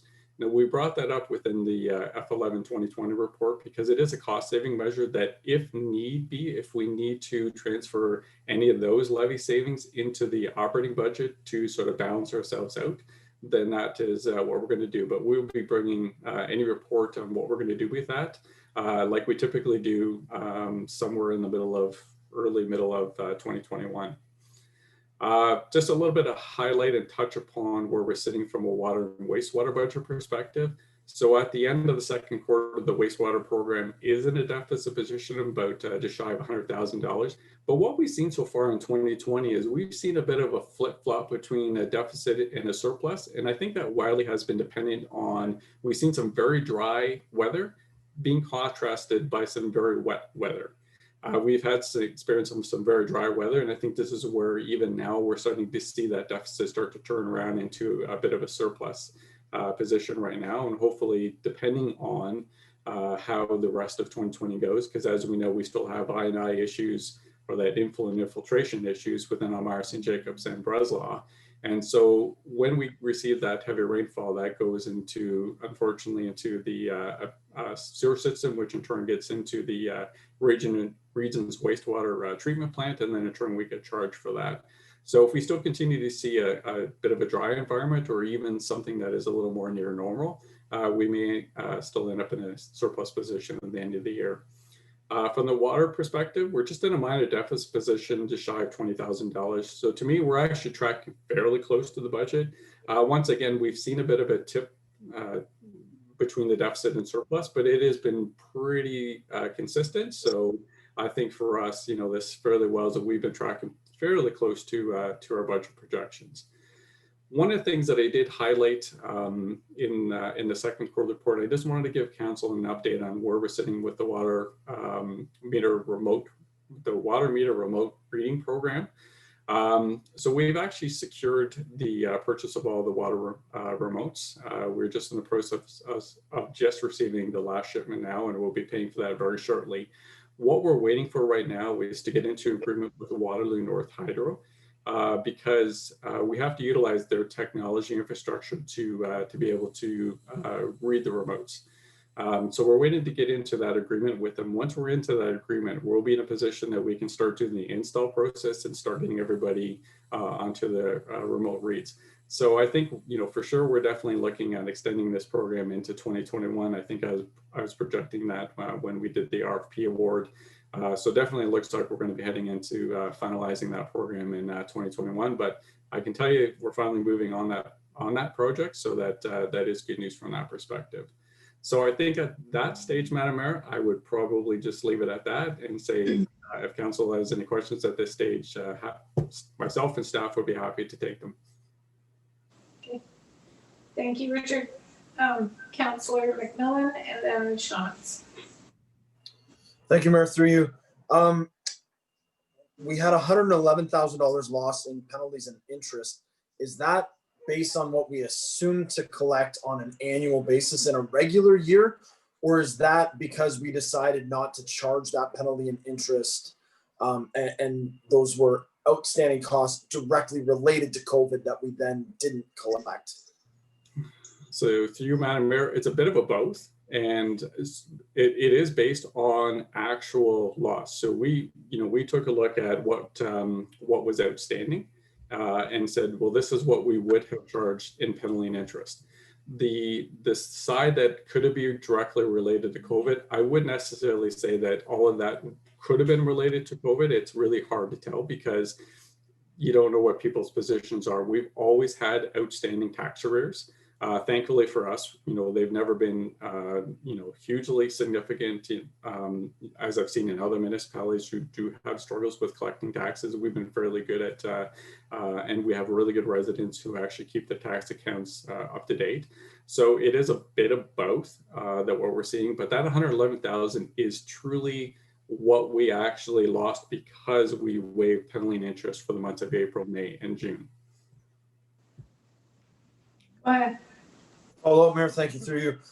Maybe if it's possible when we get into third quarter review, annual review, if we look at maybe what the average is in penalty and interest for a regular year and then compare it to what it is for this year. Because I think it's one thing to say that we lost that revenue because of COVID, but if the normal penalty and interest is 25,000 and this year it's 110, then it's maybe not,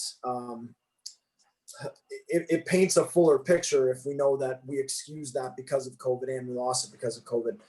If it's normally 100,000 and we excuse that penalty and interest, then I think we have a better understanding of, what our decision to excuse that penalty and interest cost us.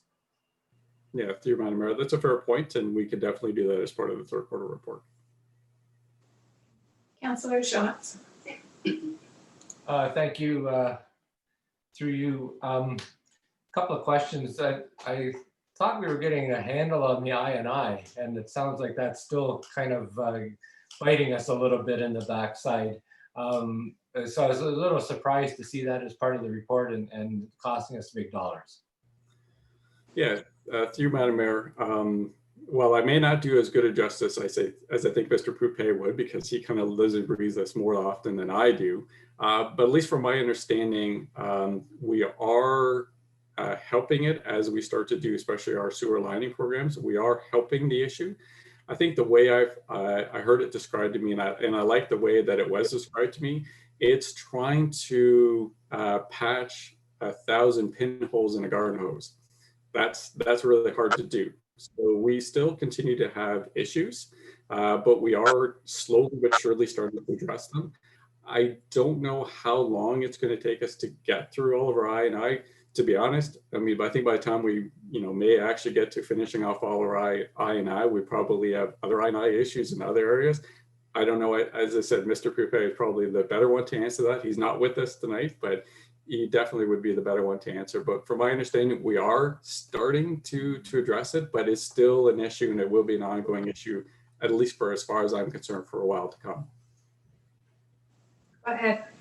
Thank you. And just to follow up, looking at your capital budget report, the Bloomingdale Rec Center, the parking lot paving, is that a DC charge or is that coming out of levy?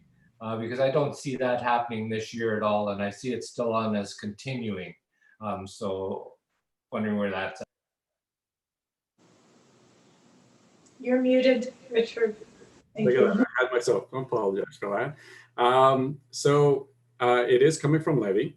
So even from that perspective, it still was funding that. I should say it originally came from levy. When we first put in the budget a couple of years ago, it was coming from levy, but then in turn, we would have had a surplus in our capital levy, which in turn we put that surplus into the infrastructure reserve fund. So that's where we're pulling that money from. And we will continue to do that until the time that actually that program comes to fruition. So we're making sure we earmark money in the infrastructure reserve fund. So when that project does happen, we have the money for it. So that won't help at the end of the fiscal year if we're in a deficit situation. No, unfortunately, yeah, it's already been accounted for, and it's in a reserve fund right now. Any other questions? Okay. Madam Mayor, I think Mr. Brenneman has something to say. Okay. Hi. Happy vacation. Thanks, Madam Mayor. I just wanted to say a couple of things. In these unusual times, a big thank you to Richard and his finance team. We're on an enhanced schedule now, a much more regular schedule of financial monitoring, as you can appreciate, because of COVID and the challenges that has brought. As well, my thank you to all of the departments. Certainly, we have to take an enhanced look and a much more regular look at our regular financial reporting to see where we can make savings on an ongoing basis. I would say, further to what Richard had commented about the province, I have to think based on, and Richard and I have talked about this, based on the funding that us and many other municipalities have received, it seems like the feds in the province had a pretty good handle on where a lot of the municipalities may be in terms of the COVID impact. And what I mean by that is not just in terms of our increased expenditures, but in terms of our lost revenue. And, you know, as a result of the discussion tonight, I also think we need to consult with the province with respect to not just our lost revenue with respect to recreation, but other areas which we can fully justify. We took a hit because of COVID and interest rates, things of that nature. So, you know, Richard covered a lot of ground today, but I think, you know, the good picture overall is the fact that based on our earlier cost containment measures that we put in place, based on the capital project deferrals, based on the senior level government funding coming our way, we should be in a very good position. The only thing, as Richard pointed out, that may challenge us is exactly what the second wave looks like, what exactly that impacts with respect to things closing down or not closing down. And that picture will unfold over the next coming months. But again, I just want to close with thank you to Richard and his staff for working with the departments on an enhanced schedule of regular financial monitoring, because that is critical in this unique and extraordinary times. Thank you, David. And yes, our thanks to Richard and his staff. And you're absolutely right. It's very critical that we know where the funds are going and where we stand. Next item, I will call on Clerk Val Hummel and Manager of IT Services Barry Girth to give us a report on a recent event. Ms. Hummel. Thank you, Mayor Shantz. The Township Administration Office and a number of our outlying buildings experienced a major IT event recently, and the Township's Manager of IT Services is here tonight to report to you on what happened and some interesting things we learned, with most systems being down, communications and customer service curtailed, unexpected challenges, including our manager being on vacation and being in the middle of a worldwide pandemic. I call this event the perfect storm. Although in this version of the perfect storm, the main characters survived. Members of senior management team felt it was significant enough to warrant a report to you from Mr. Girth for your information. With that introduction, Mr. Girth is ready to proceed if you are agreeable, Mayor Shantz. Go ahead, Mr. Girth. Oh, we can't hear you. Is that a technical glitch? Me now? Yeah, that's better. Okay. Sometimes my headset doesn't always play nice. Let's start again. Madam Mayor and members of council, thank you for allowing time for this report. Beginning on Friday, August 14th, around 4 a.m., we encountered a disruption to our servers that required 18 cumulative hours of work to complete the restoration. The disruption was resolved by Monday, August 17th, around 3 p.m. On Friday, August 14th, server 1 encountered an error which caused that server to shut down. This resulted in the shutdown of 28 other servers which access resources residing in server 1. These shutdowns resulted in the frustration of over 60 staff members who were working at the admin building, the Woolwich Memorial Center, the Public Works Yard, home offices, and all the fire halls, as they were unable to access the various applications they use to serve our residents. To give you an idea of the impact of these shutdowns, the following applications were inaccessible in varying degrees for over 80 hours. Internet access used for email, the fire incident management system, ActiveNet used by recreation staff and other online resources. The financial application used for processing bill payments and issuing checks to pay vendors. The permitting system used to manage building permit requests. The mapping system used to provide location-based information on parcels for a number of tasks. Documents on network shares and in the electronic document management system. The security system management server, which prevented the locking of the doors when staff were sent home at 2 p.m. The electronic agenda software used for creating meeting agendas and for internal and public meetings, as well as other administrative systems providing login authentication, antivirus management, printing services, debit machine processing, and remote access for those working from non-township facilities. A call was placed to the software vendor in order to obtain support, and consequently, we were able to power on the 28 dependent servers on that Friday. Testing was performed on August 14th, which indicated that servers were running properly. On Monday, August 17th, staff advised IT services that they were once again unable to access various documents and applications. Additional troubleshooting was performed and a call was made to the hardware vendor. We were then able to successfully correct the server 1 boot up issue and implement one of the 2 remediation options provided to prevent the error from recurring. At the same time, a message was sent out to the members of the Intermunicipal IT Collaboration Committee to determine if any of their staff would be available to assist with this issue. Offers to assist were received from the Township of Wilmot, City of Cambridge, City of Kitchener, the Region of Waterloo, and Waterloo Region Police Services. Working together, we were able to fully restore the operation of all the servers, which allowed staff to once again access all needed applications and documents. There were a number of lessons we learned throughout this situation. First, we learned how to correct the issue with the server, both temporarily and permanently. We learned that the Intermunicipal IT Collaboration Committee is an extremely valuable organization as they were able and willing to quickly share their expertise, which helped to resolve the issues that we face. We learned about some of our communication gaps. We learned we need to bolster our system documentation and vendor support contact information. We learned that if this had not occurred during a pandemic, the impact to residents accessing recreation services would have significantly increased. We learned we may need to adjust staffing resources in the future. It must be stated that this level and type of disruption has never been encountered here at the township, and many of the subsequent challenges have never been encountered by IT staff. And while this was an effective learning opportunity, I would welcome it to never happen again. This concludes my report on the incident.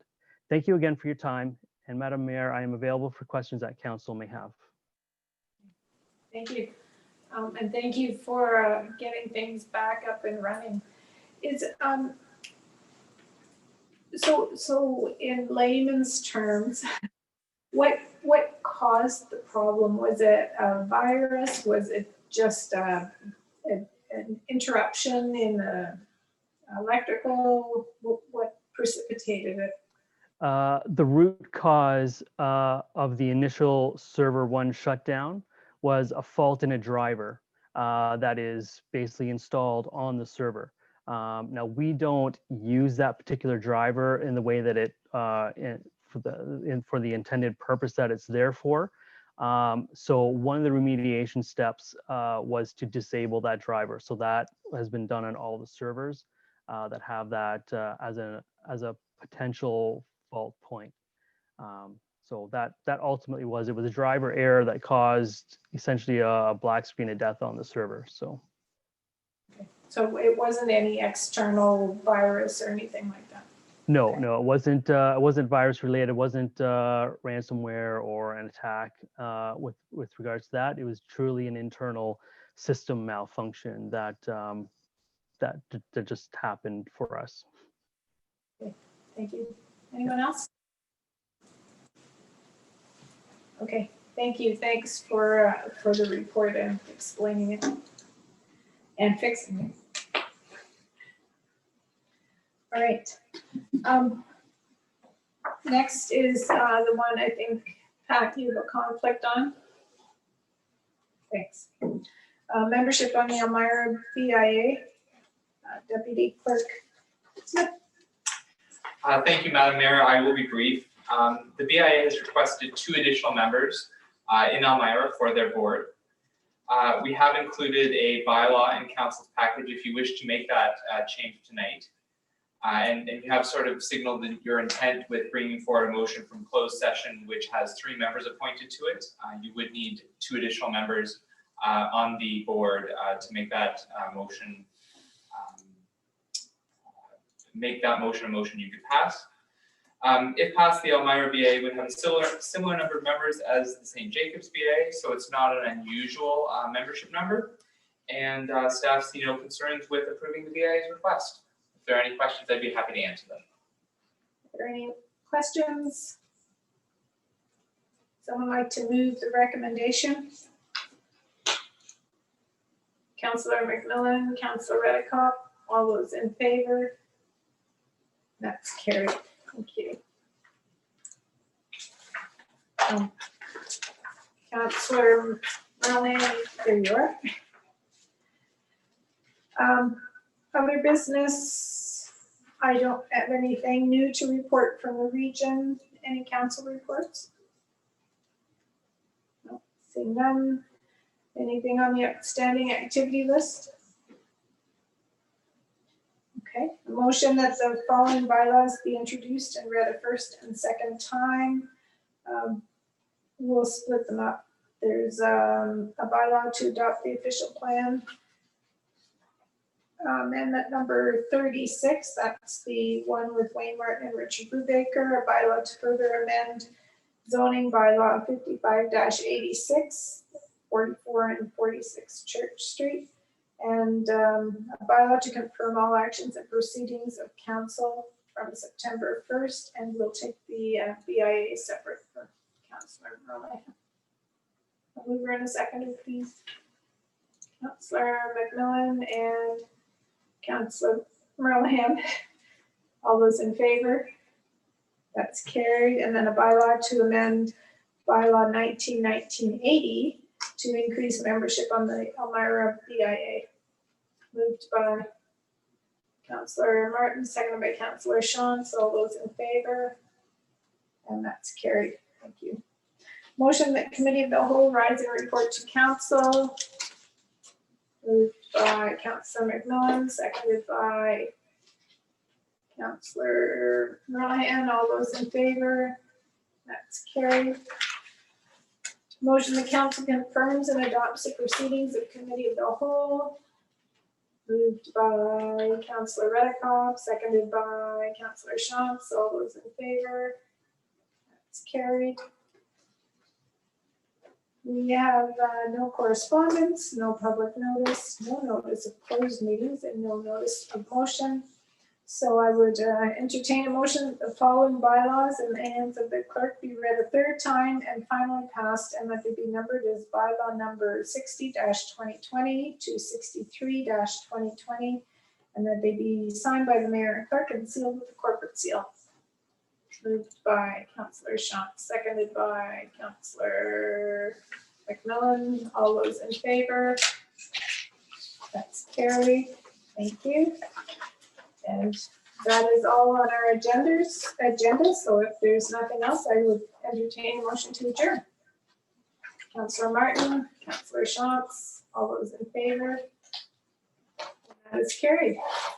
Thank you very much, everyone, for a good meeting. Take care.